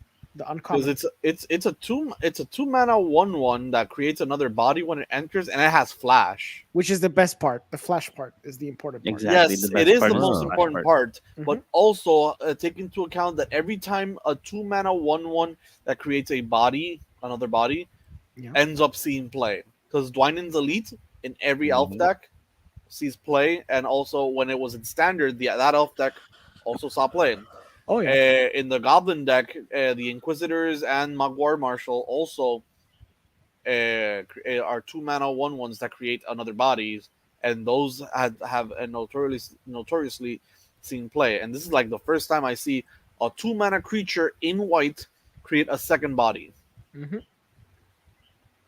Okay, let's It's go just ahead a and mechanic that go I'm kind of just Can a we talk little about the higher. Japanese card, the Lady of the This one, Taria? The red green, you mean? yeah. Yeah, she's Yeah. funny because the Yep. only thing that's really, I mean, the really amazing part is that she doesn't have essentially command tax, because you can just pay. You can No, you tap still three. You have to pay it. you, Oh you still have damn. to play the command text. Oh, never mind. It's trash. Just never mind then. okay, going back. Yeah, I mean, I- it's it's still still cool, but yeah. yeah, I'm actually kind of like angry that we've gotten a bunch of like dwarf synergy cards, yeah. We've like got it a lot now. dwarf this, dwarf that, but there's just not enough dwarves. I want to make a dwarf deck so Well, bad. wait, but didn't Eldraine give you like the one where you can have up to 7 of them or something? That's already Yeah. Seven 7. dwarves, yeah. Yeah, and we have I 7. I mean, guess look, I'm checking right now in the Gatherer. I know not the best website, but there's a bunch of dwarves. You can make a good dwarf deck at this point, especially Boros colors. good. Mhm. Yeah, sure. Just because of the sheer value. Like if this thing is on end phase every time, You it's know, pretty solid. You have ramp and you have red, so you have a lot of either burn or big dumb creatures. Yeah, you can probably make a pretty yeah. decent dwarf deck. I was It's gonna be cheap. actually really want to make a Depala deck. No, the Like, pala will be very strong. Yeah. yeah, I just don't like have enough knowledge on like what vehicles I would use for it. But yeah, keep continuing on with the set. Yeah. Gerard's Hourglass Pendant, a Yeah, 1 and a solid. legendary artifact I love it. flash. It says Solid. Christopher, you don't get to play. Yep. Um, Hmm. and okay, it says if a player would begin an extra turn, that player skips that turn instead. Yeah. It also 4 mana tap it, and you can return all to the battlefield tapped all artifact, creature, enchantment, and land cards in the graveyard that are put from there and from the battlefield this turn. So It has really good utility for one single mana. Mhm. It's too Yeah. insane. Like that's a really good utility artifact. Yep. Oh, look, and there's a dwarf right here, Yeah, Chris. there's a dwarf right there. But that one's A Boros. though. Boros dwarf. No, that's good. I actually want Boros dwarf. That 'cause one's I that wanna one's make kind of Depala. cool because it doesn't have the legend rule. The legend Legend rule rule doesn't does not apply. apply to tokens you Just control. straight up. Yeah, Reaver Cleaver really is dope. interesting. I'm interested in that. The Reaver Cleaver. True. Yes. Yeah, the Reaver Cleaver is create a Excellent. creature gets +1/+1 and trample. Whenever this creature deals combat damage to a player or planeswalker, create that many treasure tokens. That's going in Jolene. Also, the card next to it, like the Zira. I think Zira is really fun true. for like sacrifice mechanic. I like Iridian Maelstrom. Destroy each creature that isn't all colors. Disgusting. Yes. Can we talk about a second for Phology Wafer? I like the Yeah, idea of what it represents going forward in terms of Yeah, color identity. it's all colors, but it's not all color identities. Hmm. Mm-hmm. Thus, you can only play it in a mono green deck. At worst, but at best, you can play it in 5 colors, and it has Exactly. the multicolor spell having Convoke, which is a very useful ability. But it's kind of cool play design because if they go with this idea going forward, we can have cards that are essentially monocolored but have Mhm. utility in multiple colors, which is something that would be kind of cool exploring in future commander sets. Yes. Yep, that's it. That's right. And just in case for our listeners, these are cards that are going to be available in the commander decks. Yes, there's So bunch the of solid deck ones. list, the deck lists are already available in MTG Goldfish and as well in our Facebook page. The list of both commanders. There's also Tiller Engine, which is essentially what's this card? The artifact, the 1 mana artifact. Hmm. The ones that use Whenever in, land in modern. enters the field. Yeah, the Tap. one that untaps everything. Valor. Yeah, amulet. Amulet. Amulet of vigor. Iron of Vigor. Thank you. It's essentially a mana of Vigor for an extra mana. It's a creature, so it's Hmm. pretty solid Mm. too. For I mean, it's their way of coping with the fact that they're never going to give you good mana bases ever. So this is just the way That's they're going true. to solve Uh, the issue. there's Yeah, but Jensen Carthalion. I also do Jensen's like really solid too. Yeah. I also do Hmm. like tiller engines like how potentially good it can be in like landfall decks, Oh yes. just to like, and then just being able to like sacrifice your like fetches or anything that'll like fetch a land for you, so you can just be like, oh, beginning of combat, okay, well you're not gonna smack me with that, let me just tap that before you can if you do I your like thing. Obsidian Obelisk. I really do like it because it's an artifact, a 2-drop artifact that it becomes a colorless dork, but at least for multicolored spells, it gives you an additional mana. The good thing about this is the fact that it's 2 mana as well. Yeah. Entering top does hinder it a bit, but Yeah, that messed me up a little bit when I That saw it, is, but yeah. I mean, it it, should have it's come better than the untapped. alternative, to be honest. Like I think it's still better than a three cost. I don't know. yeah. It's still frustrating though. I should have been untapped. I don't know what's the fear of never making essentially Hmm. 2 mana rocks again. I don't know. It's stupid. That is, I agree with Orengo. Yeah, I mean, look, if you're gonna give him those crappy mana bases, at least make this untapped. There's no reason why Yes, having Yeah. making it tap too. here Even like are the the other basic artifact lands. that I don't think we've like gotten to it yet, but like Mhm. the new Lotus, which everyone was so excited for because we We'll thought we get were to getting that. something We'll good. get to that. Yeah. Or is there anything interesting that you want to highlight out of these? No, the lands There's are the fine. Defiler that puts a Defilers. plus one counter, but Yep. we already talked about We're it. already talking. Yeah. Yeah. Hmm. There's a bunch of commons there. Oh, we could can we stop and talk for a second about Magnigoth Sentry, the tree folk that has reach 4/4? A Because 4 mana 4/4 with reach. because it's literally an example of power creep. I think Pleasant Rick Kenobi made like a 10-minute video talking about how power creep is basically represented completely with this card. Like this is going full circle from Giant Spider in Alpha, Lol.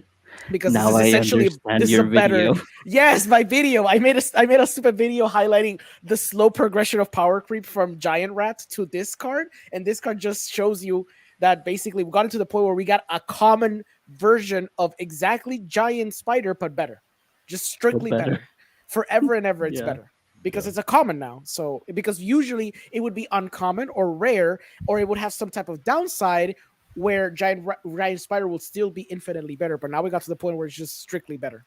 Period. Yep. You got a good point. Yeah, 30 Oh years of magic. Jesus, I didn't That's see that 30 coming. years of magic. That's where Okay, we okay, got. I got one. Cut down. Let's talk about cut down. Yeah, go ahead. It's a black instant that says destroy target creature with total power and toughness 5 or less. Yeah, solid. Uncommon. Really powerful. This is way better. A lot of the people are saying that this is way better than Fatal Push. I would disagree on I that, would disagree on that. but it's very much like a second or third pace contender easily. So any Yeah. 2/3s, any 3/3s, any 2/4s, any like it's close. It's But very it's like close. 2/3s is I don't remember. already. I don't remember where I did see it. I think it was in Reddit. I know that there was somebody did the math, Yes, they like Because how of course many someone on Reddit did the math. creatures. did. Yes, Goif, it exactly. doesn't There kill is. Goif, I guess. Yeah, it's gonna kill a Yeah. bunch of creatures because they did Mhm. the math and I saw it was a substantial amount of creatures that they can theoretically destroy with this card. But the only issue is that Fatal Push could theoretically kill something for what was it for costed or less. For cost or less. So that's why it's Fatal Push is still stronger. But this one is very powerful, very powerful. Mhm. Yeah. Then you got Golden Argosy. It's a 4-drop legendary artifact vehicle that whenever it attacks, exile the creature that crewed it this turn, return that creature to the battlefield tapped under their owner's control at the beginning of the next end step. It crew 1 and it's a 3/6. I'm just Ah, guessing this is like the new Weatherlight no, Could be there is lore another. wise, no? Yeah, star lore wise. Yeah. Yeah. lore wise, okay. So I really No, the I Waterlight's like still it. there. No, The but this would Weatherlight be is the still there, new one, but no? this is Because the new one. the other one got It's corrupted, completed. didn't it? Yeah, It's- exactly. yeah. It did. It's been completed. So I like this one, but the fact that it's crew 1, it's good if you're going to like save a creature, but the downside is that you have to attack with it, like that you can flicker whatever you want to save. Mhm, mhm. So Yeah, it flickers something, so that could be hmm useful depending on the deck. Yeah. Yeah. yeah. So let's go to the next ones. I dislike Cosmic cosmic Epiphany. affinity. You wizards, don't be cowards. Make it an instant next Yeah, time. What that's the Hmm. all we fuck's wrong with needed. you? Yeah. That's Yeah, all I wanted. yeah. Just instant Just speed, instant Cosmic speed. Epiphany. Yeah, just make it an instant. Good Wizards, thing stop being is that cowards. regardless of that being a sorcery, that's still going in my Lear deck like Oh yeah, crazy. Like definitely. just Yeah, like soup. any spell slinging deck for sure. You need that card. Yeah, Yeah. definitely. Yeah, it's not want. Yep. You need it. Yeah, you need it. Definitely strong. Let's see. Those are the next batch here. Threats undetected. Threats undetected is the one that I would like. Yeah. It's really interesting I card. Search your I library for up to 4 creature cards with different power, and reveal them. And the opponent chooses 2 of those cards shuffled. Then choose the cards into your library and put the rest in your hand. Like I'm so I don't sad like that that it's just Mhm. people were comparing this to gifts ungiven. gifts. Gifts Yep. lets you put 2 things in the yard for free. Like if you choose 2 things, they're going to the graveyard. Yeah. So I feel like this is worse. It's still good, Mm-hmm. still really good, but I don't like the comparison. Well, yeah, but I mean, Yeah. I think that if it tossed them over to the graveyard, this thing would just get banned. You know, so Yeah. like just There'd be straight like up, no good like side to this. Yeah.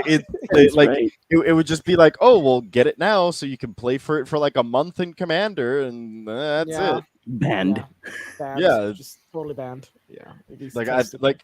I wouldn't even doubt it if they would try to like even ban it in like freaking Standard or something at that point. Like if it tossed creatures to the graveyard, that's insane. Can we talk about Plaza of Heroes for a second? The land, the rare land. Where is it?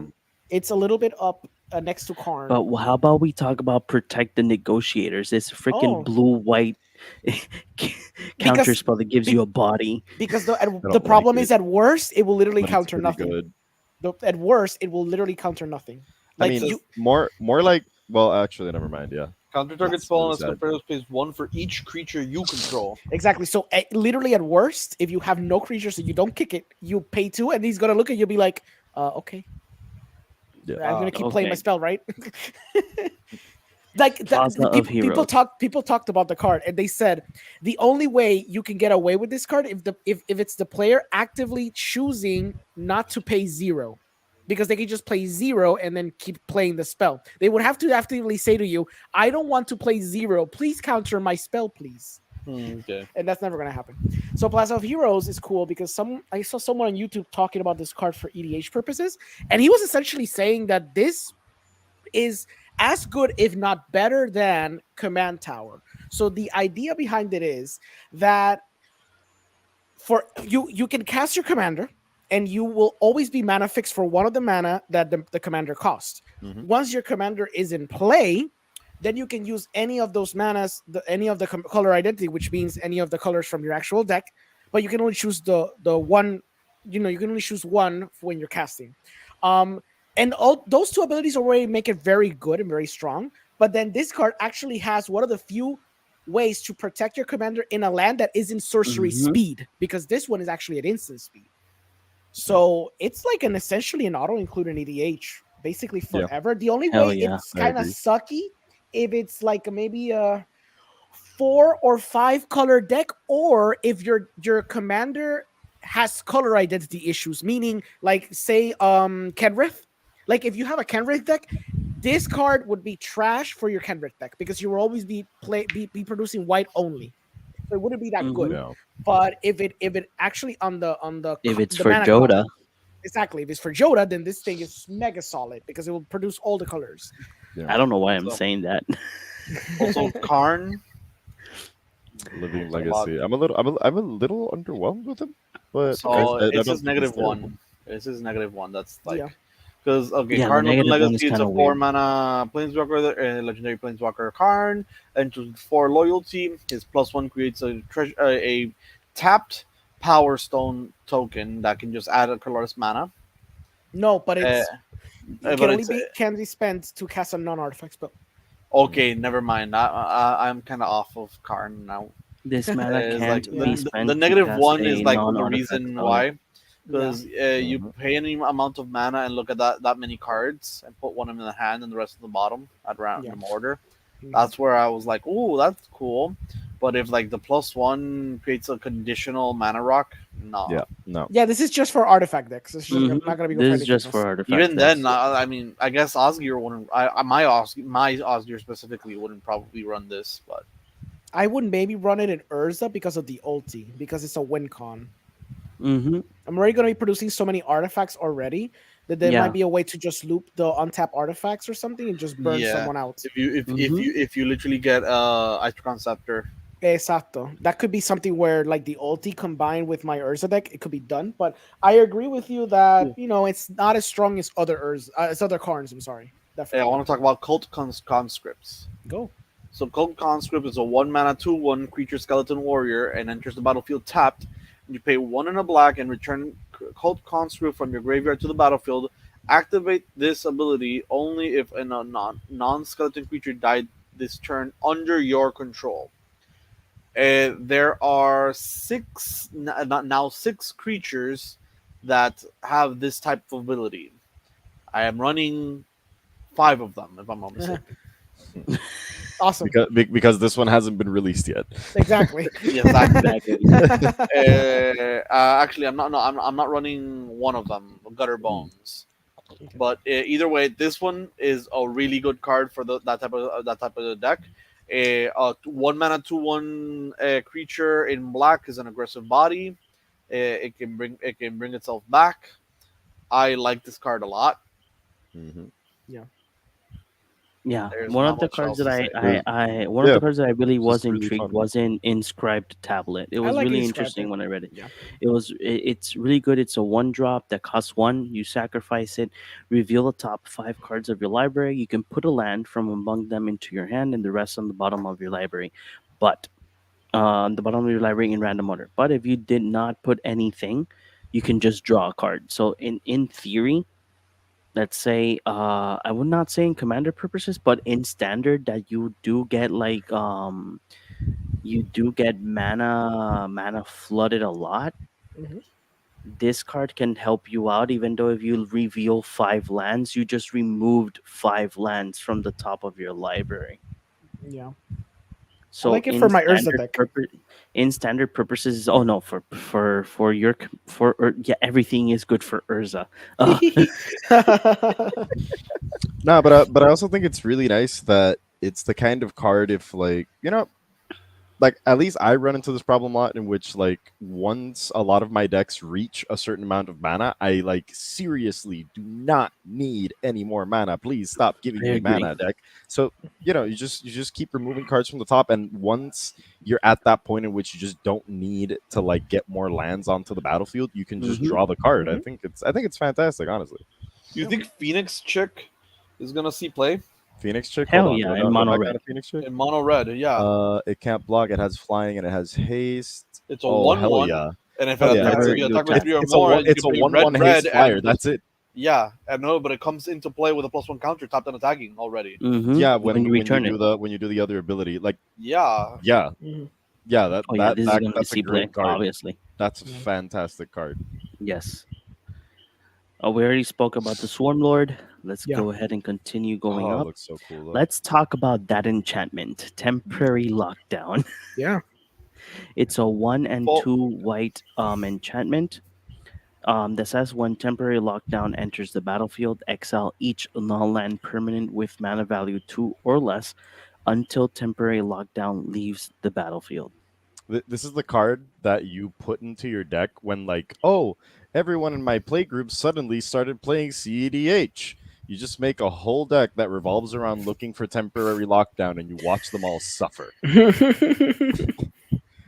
You want to punish me for playing overpowered decks? Just put a temporary lockdown in there. Just bam, that's it.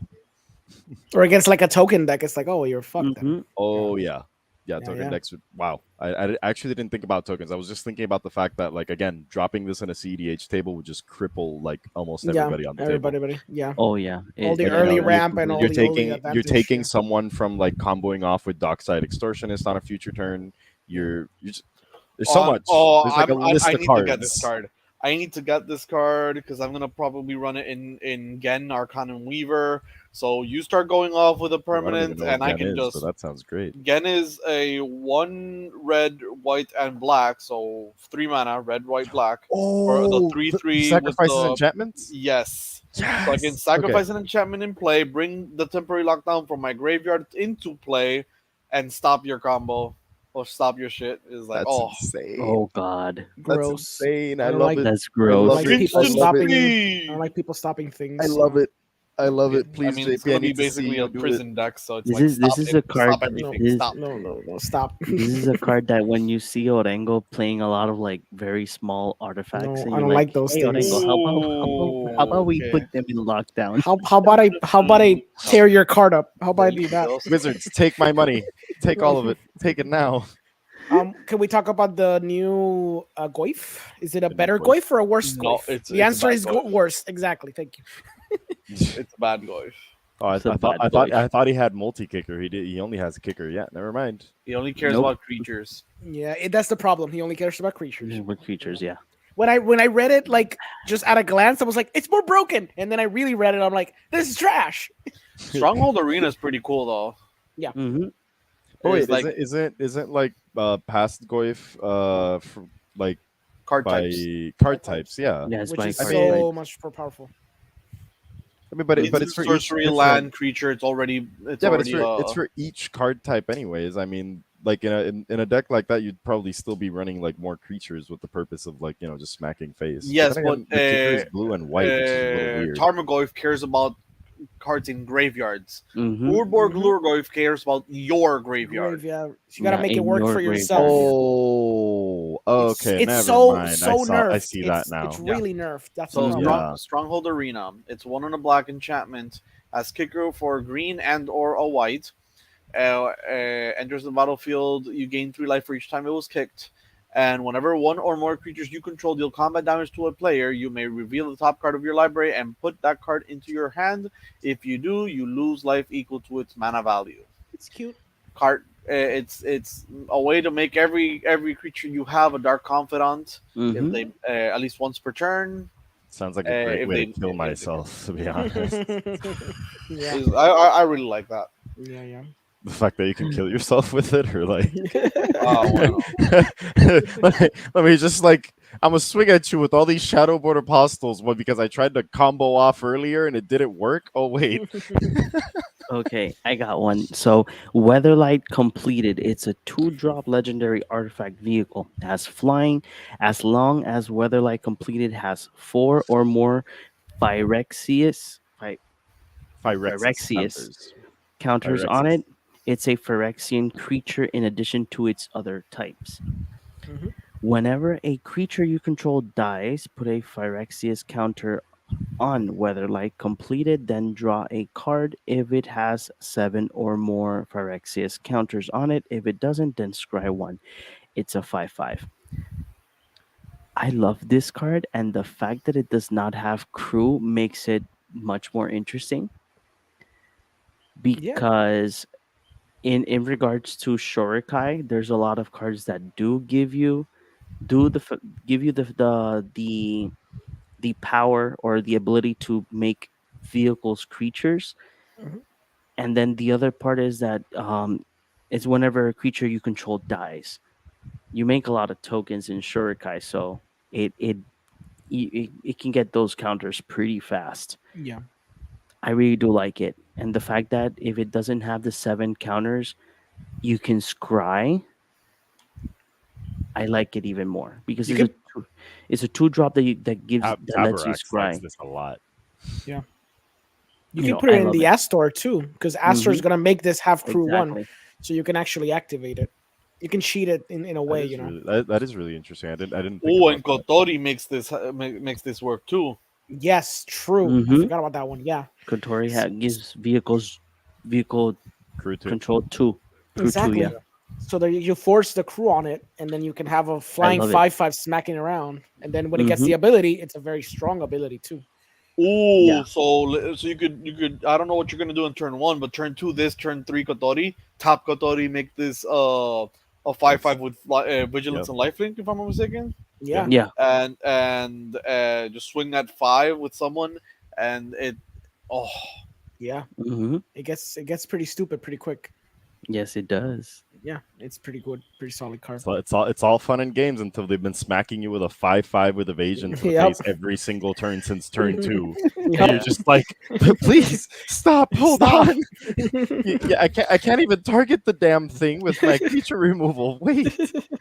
Uh, I just want to give a quick shout out to my boy Rulik Mons, just being a red green goblin that doesn't need any other bullshit to red green goblin. I just Yeah, like him. yeah. That's Hmm. it. I just like him. It's You just just He's there. like he's him. he's part of the Mons family, so shout out to the Mons. Okay, Nice. here are a couple of cards that are really, really interesting. Yeah. Fuck the see timeless lotus. this is the one I was Just mentioning. That's that probably the that's kicker that one. that's it right there. Just fuck the timeless lotus. Why was it an untapped? Why? Because it's too Exactly. strong, Because Wizards doesn't have the balls to make right? an untapped Lotus card. When was Yeah. the last time we got an untapped Lotus card? God Jeweled damn it! Since Lotus. Gilded Jewel Jewel Lotus. Lotus. Lotus. Jewel Jeweled Lotus was Lotus, the right? last one. Yeah. but It's still yeah, freaking garbage. They should all be untapped and they should all come down for less than 2 mana. it should This have is been it some should have been on bullshit. This top. is a travesty.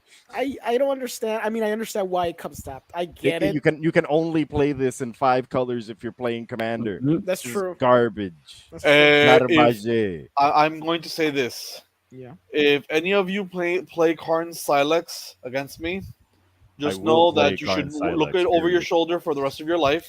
Buddy, that You card is should, gonna go in my Urza deck. I'm gonna buy it first day. you should look over your shoulder for the rest of your life. You'll I don't never care. know where I'm gonna be at. Where I'm gonna be at. I don't care. I'm going to be stalking you for the. I hate this No, card. I love that card. Oh I'm gonna When I man. add read it, this as well. when I read it, I thought it was gonna screw me over, and then I reread it. I'm like, no, no, no, this is great. I want it for my Mhm. deck.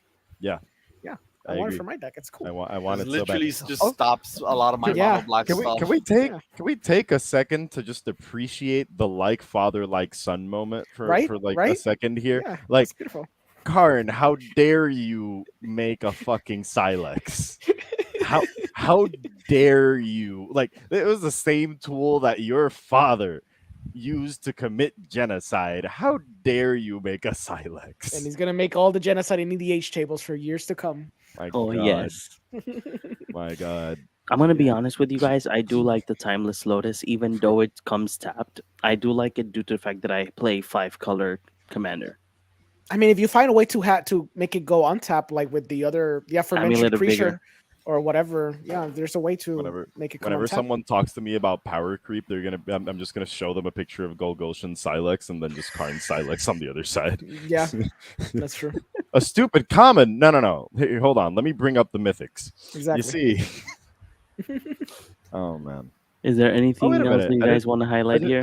I just realized we didn't. Well, I don't know if there's like more cards as you're going up because I did. Yeah, There's Yeah, one there's card way that more. I really wanted to. Way Okay, more. okay, cool. There's There's your lords. Goblin Lord. There's a I'm- lord I'm- cycle. There's a lord I'm waiting cycle. for the better suck, and that's yes. There's a lord Yes. cycle. So I love it because it has a potential downside. Like I love the idea of just me playing my goblin deck, start sacrificing goblins, and then just getting the one thing I really wanted, and then just having it there and not being able to use it because goblin randomness.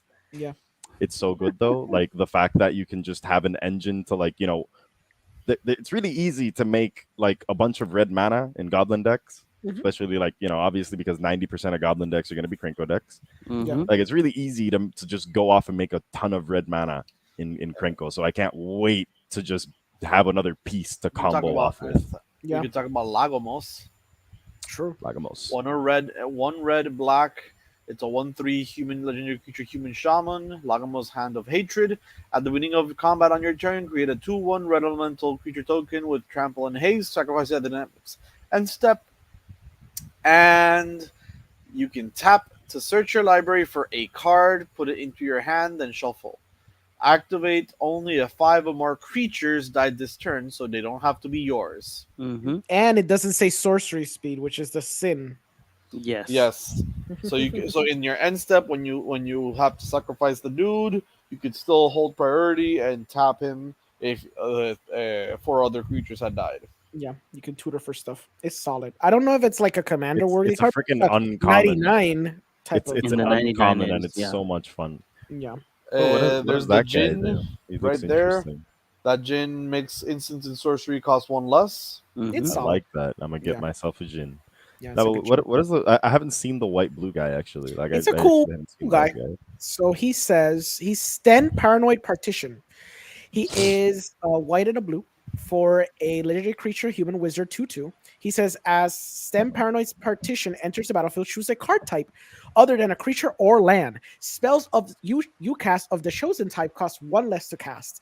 And for one colorless, 1 white, and 1 blue, you can exile this card and return to the battlefield to the owner's control at the beginning of the next end step. So when you get bored of the card type that you Yeah. chose, you can just link it into another one that you need. Mm-hmm.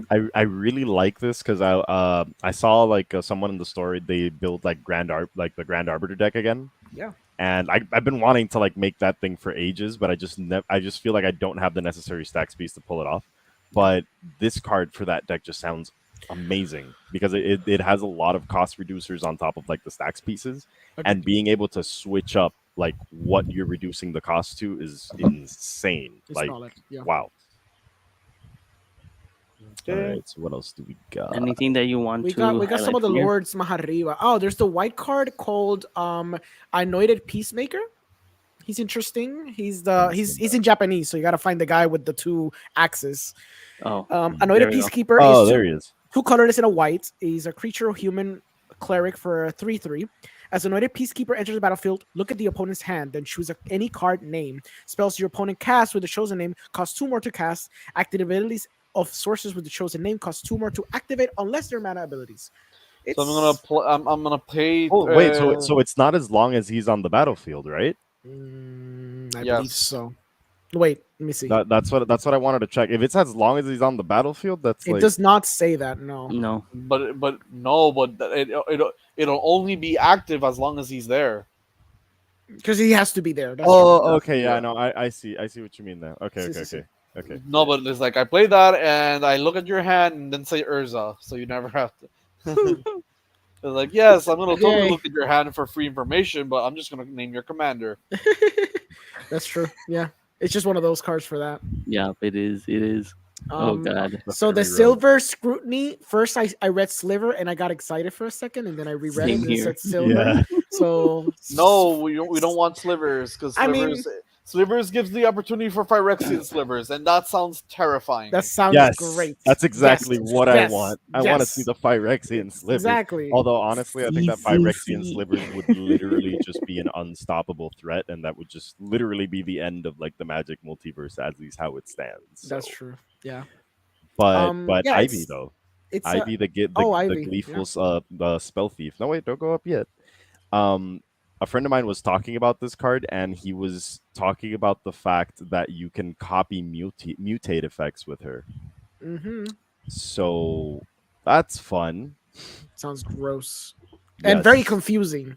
And Yes. also there's a card in the commander that was announced from like the commander cards that came out with this set, in which it's basically Orvar like off a stick, I guess you can say. We're gonna see it a bit later. Oh, Yeah, but the whole point here being that like the prospect of you just being like, okay, I'm gonna make an Ivy, then I'm gonna like target it with something else while I have the enchantment on the battlefield. I'll make a copy of Ivy, and then just keep doing the thing. It just sounds really fun. I just can't wait. I can't wait. Yeah. I like Here's another lord. Darian. Yeah. Other Darian. creatures go +1/+1. You can pay 5 mana to make a dude and put a counter on him. But you gotta sacrifice him to give all your field hexproof and indestructible. creature tokens. So it's a Creature good tokens. creature token combo deck. Yeah. That's fun. Yep. We got negate. So we got repair. Right there. Elas Elas, Core. yes, just Yeah. better suck, better Ayara. I want to build her so bad. Yeah. She's Careful a what you cleric. say. Ayara will beat you. I don't know, man. I don't know. That Ayada's Elon an be like, ETB. she gets an extra. Uh huh. So That's not so an so so ETB. does. So, It's not an ETB. what do you mean? Like he has to gain life for ETB, but he doesn't have to drain life. Ah. Yeah. Oh ETB. wait. Yeah, I see what you mean. Nah, but Ayada's still, both in one. I just enjoy. I just Oh, he's sec. really good. He's really good. The sec. Two Mhm. two I'm just death here for the touch sec. for 2 mana with those abilities is really really good. No, I'm Yeah. just Yes, here I for agree. the. I'm just here for the sec. Yeah, yeah. I just want to. I wanted to make a cleric deck for a very long time. I just didn't find anything that I liked. Tabarax was probably like my top. Like, oh my god, like this is my favorite like cleric deck concept. But now this chick came out, and I'm like, okay, this is what I want. This is I what I want. I want Vohar. It's Blue and a interesting. black for a 1/2. You can tap him to draw a card and discard a card. If you discard an instant or sorcery, each opponent loses 1 life and you gain 1 life. Then you can pay 2 mana to sacrifice him, and a spell in your graveyard gains flashback. That's It's solid, that's solid. It's solid. I like it. especially because it's a draw card, and then you get to flashback Mhm. anything. Yeah, It's like that. This is automatically a CDH deck. I just want to like point that out. Yeah, yeah. if- If, Yeah. if you It's if you It have draws you a a card. dramatic reversal with the scepter, you can just go through your deck. Yeah. Mhm. Yep. Essentially. And Maria is Maria, broken as right? I love oh, look. Maria. Oh It's- look, Urza, Oh, I remember Urza, now. Urza, but in Gruul. Yeah, I know. Now I get to use my red and green cards with her. Except that I have to use basically the same stacks that I use for Urza because it's what I have to use anyways. But I love her. I love her so much. I Yep. want her. I want her so badly. I And it's very really- I strong really too. like it. Yeah, Mhm. Maria, Scholar of Antiquity, 1 red green for a 3/3 legendary creature elf artificer, and she reads tap and untap non-token artifact you control, add green. Tap 2 untap non-token artifacts creatures the artifacts you control. Until the top card of your library, you may play that this turn. Yep. I just gotta find a way to make her go infinite, and I'm solid. Yep. The next card I wanted to point out, I'm really sad about, just because it's not a legendary, because it's exactly The Merfolk. what. Yeah, Yeah. I really wanted something to like, because I really liked, for example, what's it called? Like the Wizards deck where you had like the patron. I could just like tap a creature to try and like counter a spell unless like its controller Patron paid Wizard. one. Yeah. Yeah. So I really like that whole concept, and now you gave me the option of like being able to sacrifice like something to be able to do it. I'm just like, okay, well that's really cool. Like I'm sad that it's not a wizard, like that it's like the sacrifice isn't like for sacrificing wizards, because that would have been perfect for the Inala build that I kind of was like planning out. And you know, it's just that's pretty much it. It's the fact that it's just like just doesn't do more wizard shit, and that it isn't Yeah, legendary. Like I I would have agree. loved this as a legendary, just building a whole deck around merfolks and countering shit with your merfolks. Like that would have been fantastic. Mhm. On the bright side, it can also just sacrifice itself, which I always think is like Yeah. a plus. Like whenever something says like instead of saying sacrifice another merfolk, it just says sacrifice a merfolk. So I think that just Yeah. it's a better. Then we got Leaf Crown Visionary, the green I love the elf is green one for a 1/1 creature elf druid. He gives +1/+1 to other elves. And whenever you cast an elf spell, you may pay green, and if you do, draw a card. He's so strong. Yes. Yeah. Laugh thrill all the way. Yeah, I'm really Then we sad got about the Joker Thran Restoration. portal. I'm like, it's a gate, I guess. It's a Like, worse exactly. mana confluence essentially. exactly. It's so bad. But it's a Jesus. gate. Yeah, exactly. At least it's a It's gate. Yeah. And it does it come in like untapped? Yes, it does. Yeah, it does. Enters. No, never mind. It enters the battlefield tapped. Unless It you does? Oh, two or Unless you fewer control lands. 2 or Never fewer mind. It's lands. unless you control 2 or fewer lands. Okay, so that's not terrible. No, it's pretty bad. It's pretty bad. Yeah. Yeah, it's bad. It's bad. Let's talk about Rivas Jot- of the Claw. Rivas, really? Yeah, Rivas? Hold on. I like dragons, so Oh, that's I didn't realize Tatiova was back. Yeah. Ooh, that's nice. I like that. So Rivas of the Claw is one black red legendary creature Viashino Warlock. Has menace. It taps for 2 mana of any combination of colors. This mana can only be spent to cast dragon creature spells. Once during each of your turn, you may cast a dragon creature spell from your graveyard. Whenever you cast a dragon creature spell from your graveyard, it gains when this creature dies, exile it. And it's a 3/3. I Yeah, like it. it's just really fun. It's a dragon reanimator deck. Mm-hmm. I don't enjoy that you're kind of restricted. Like if you were to make this your commander, you're restricted to like Yes. black red. But at the same time, do you really need any more colors in a dragon deck? Like you can make this mono red and it would still be like decent. You will. Yeah. Yeah. I would prefer it in the 99 though. Yeah, definitely in the 99. Yeah. Mm-hmm. But now I want to talk Oh, about one specific let's card. leave it for last though. Let's leave it for last for a second here. Like ah just to brush over things real quick. Amongst the like predictions we had for like the lords, so far I think we've only gotten goblins right. Instead Yeah. of No, we did mention getting Merfolk. We did mention Merfolk. oh right, yeah, Merfolk Lord. So we're missing the So Black we Lord got then, right? two. We're missing the Black Lord so far I because think the Black Lord last time was we already said announced zombies. too. I think. I think it's zombies. I Yeah, hope but it's we zombies. haven't seen it. Yeah. Mm. I know we got the white one wrong because we thought it was Mhm. gonna be humans. Yeah. But it's core soldiers, so I don't. Yes, it's Other for soldiers. My soldiers. bad. Yeah, it's for soldiers, Yeah. which I do find a little weird. I would have probably preferred knights over soldiers, but I think it's still kind of cool. Vesuvan Duplimancy was the card that I was referring to earlier, which whenever you cast a spell that only targets a single artifact or creature you control, you create a token that's a copy of that artifact or creature. So essentially, you just like target your like the blue green. I forgot the name of the card right now. Like the blue green legendary fairy that we talked about earlier. Mm-hmm. Just make a bunch of copies of it because every time you cast a spell on it, it's gonna essentially target like every single one Yep. Yeah. of the copies. So it's so much fun. Okay. Can I talk about it? Can I talk about it? Can you Yes. guys? Go ahead. Yes. Yes. Okay. So Joda the Unifier. It's Uber legendary creature human wizard that says the following: legendary creatures you control get X plus X, where X is the number of legendary creatures you control. The important ability is whenever you cast a legendary spell from your hand, exile cards from the top of your library until you exile a legendary non land card with lesser mana value. You may cast that card without paying its mana cost. Put the rest on the bottom of your library in random order. And it's a 5 Insane. 5. It's insane, is what it is, John. It's I love fucking it. insane, Crazy. It's John. insane. Yeah. I've been struggling so much for a good commander since Golos has been banned. And now I got it. It's Too Oh powerful. man. long overdue. It was long Yep. overdue. I'm just gonna cast this Ugin, and oh look at that! I just get to cascade into another guy. Ah, look at that! What did you We know? cascade into a Nicol Ridiculous. Bolas.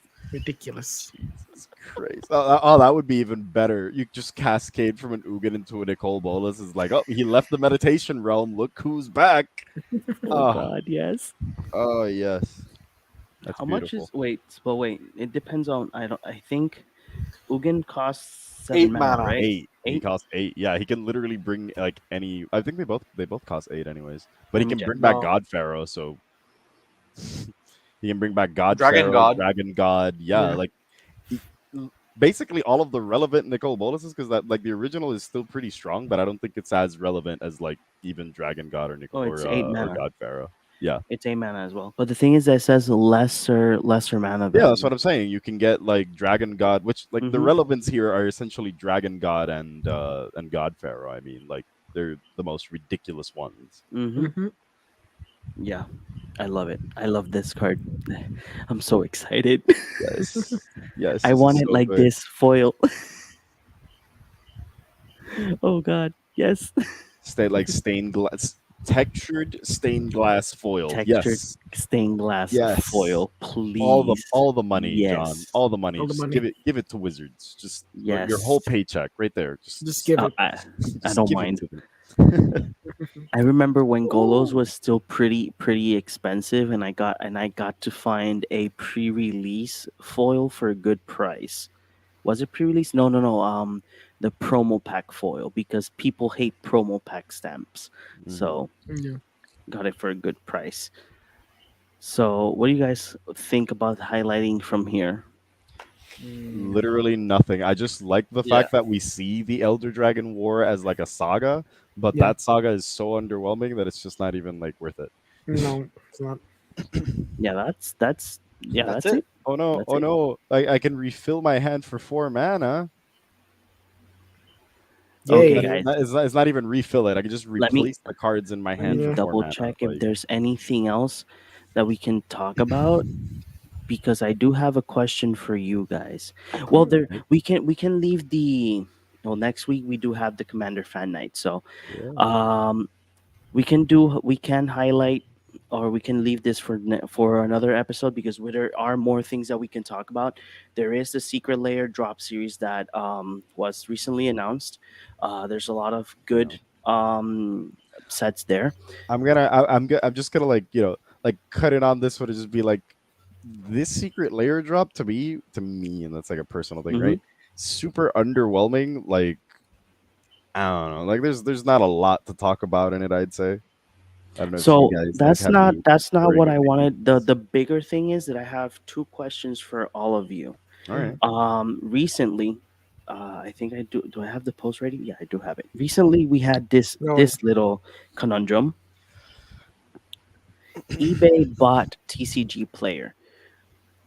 The thing is that that is not the bigger conundrum. The bigger conundrum is that TCG Player bought Channer Fireball like 4 months ago, and now eBay bought TCG Player. Hmm. Right now, a lot of people are very concerned. With good reason, I'd say. Um, Hmm. I'm very concerned in regards of the of what's going on in regards to this bot. But we can talk about this in another episode. We can talk about it a little bit much more in detail in regards to what we can bring to the table, because this is going to be a very lengthy topic. Because in regards of this of eBay buying TCG Player, there is, technically speaking, very little secondary market websites Yeah. for Yeah. sellers. So, but this is the my final question for you guys for the to conclude Dominaria United. So Dominaria United is going to be released on September 9th of this year. But have you guys seen the increase of prices of your local game stores? That is the 11% or more that Wizard of the Coast did mention in one of their um, press notes. Hmm. Right now, draft booster boxes are going for, I'm not saying all of the local game stores, but in some local game stores are going for 135 instead of 110 or 115. That is the range that we would see them. Set booster boxes are going for 144, and now collector booster boxes are going in the standard sets are going almost now for $300. It's going for the 280 range. Are you guys? What do you guys think about this little small increase of price? I hope it's worth it. I hope that what Wizards is doing, like I hope they understand what they're doing, because this is gonna make things might slightly more inaccessible. So if they're going to be doing it, I hope it's worth it. I hope it comes with quality changes in terms of the material, in terms of like the actual product, in terms of the actual like quality uh, of how game stores are just in general being treated. Just a lot of changes. I just hope it's worth it.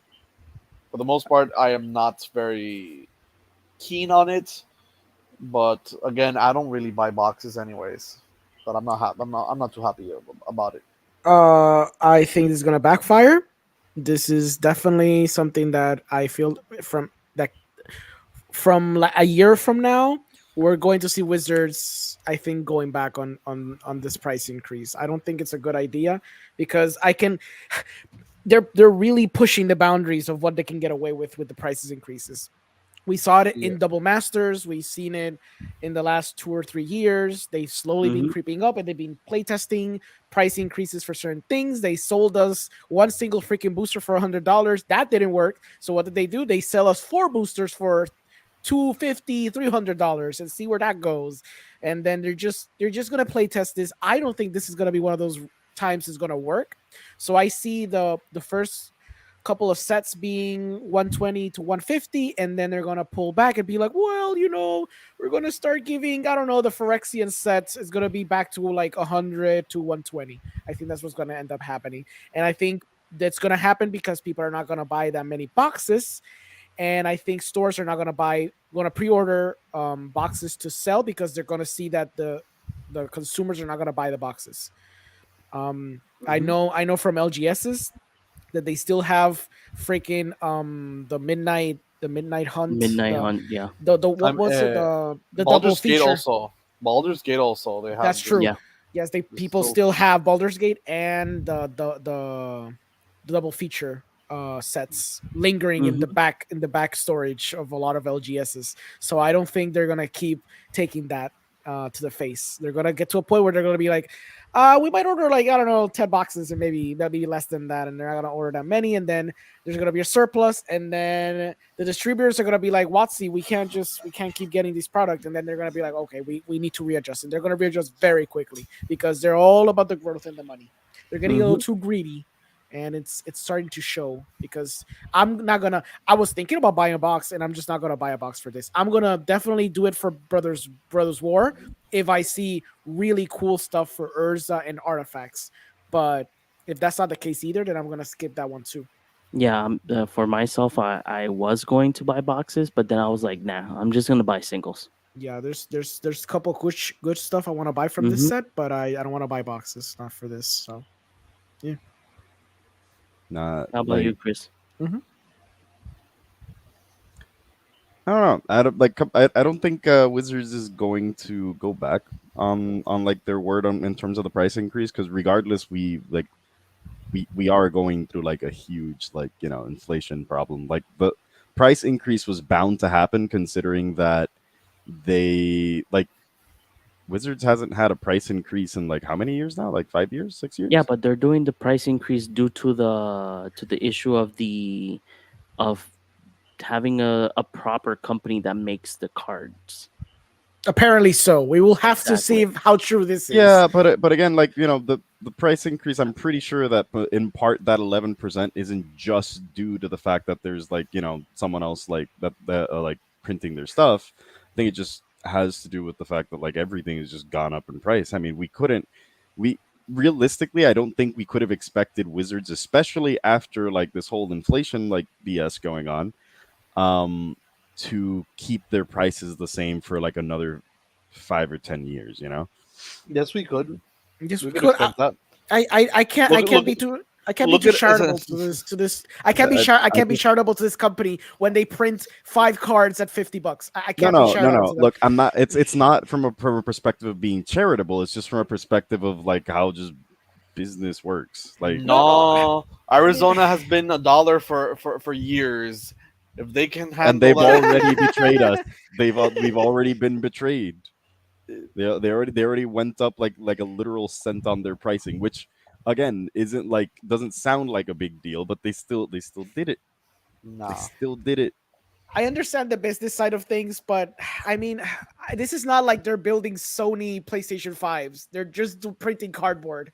And they're printing cardboard badly at that. So Yeah. it's not like I That, I that's a, understand. that's the thing though. If we're gonna get this price increase, like sure, I understand inflation, I understand a bunch of other shit, but like as like JP said, if this means that we're getting better quality product, if it means that we're just getting like just better structure, better product, just better. As long as As long as customer get better, sure, increase price. If we get same shit, everyone just stop buying shit like from Wizards. I don't know. Yeah. Something, Yeah, dude. Like yeah, yeah.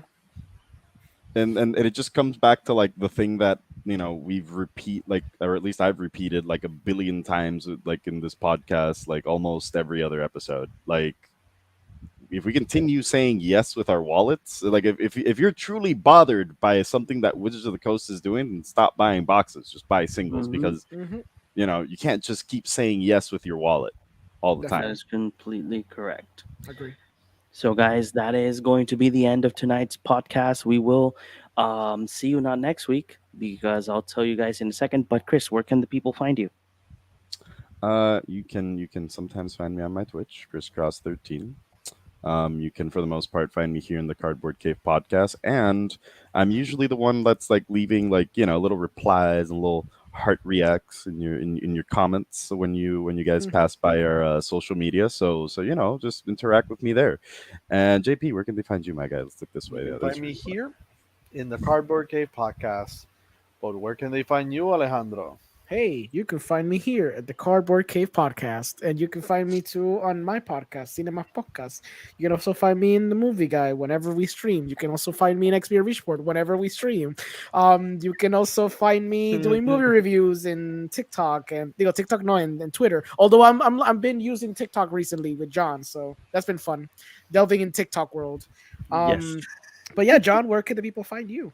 So you guys can find me occasionally in Real in Films. I post movie reviews as well. Whenever we do a podcast in the movie guy, as well my other show Up of Left Right. Whenever I have time, I do talk about video game movies. You can find me there.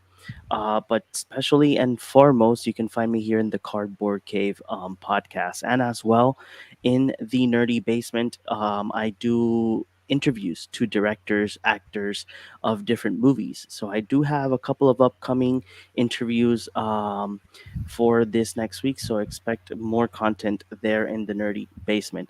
But guys, one of the other things that we have to say before we go, remember that this next week we are going to be playing Commander with 2 hour fans, so don't miss out. We're going to be having 2 pods.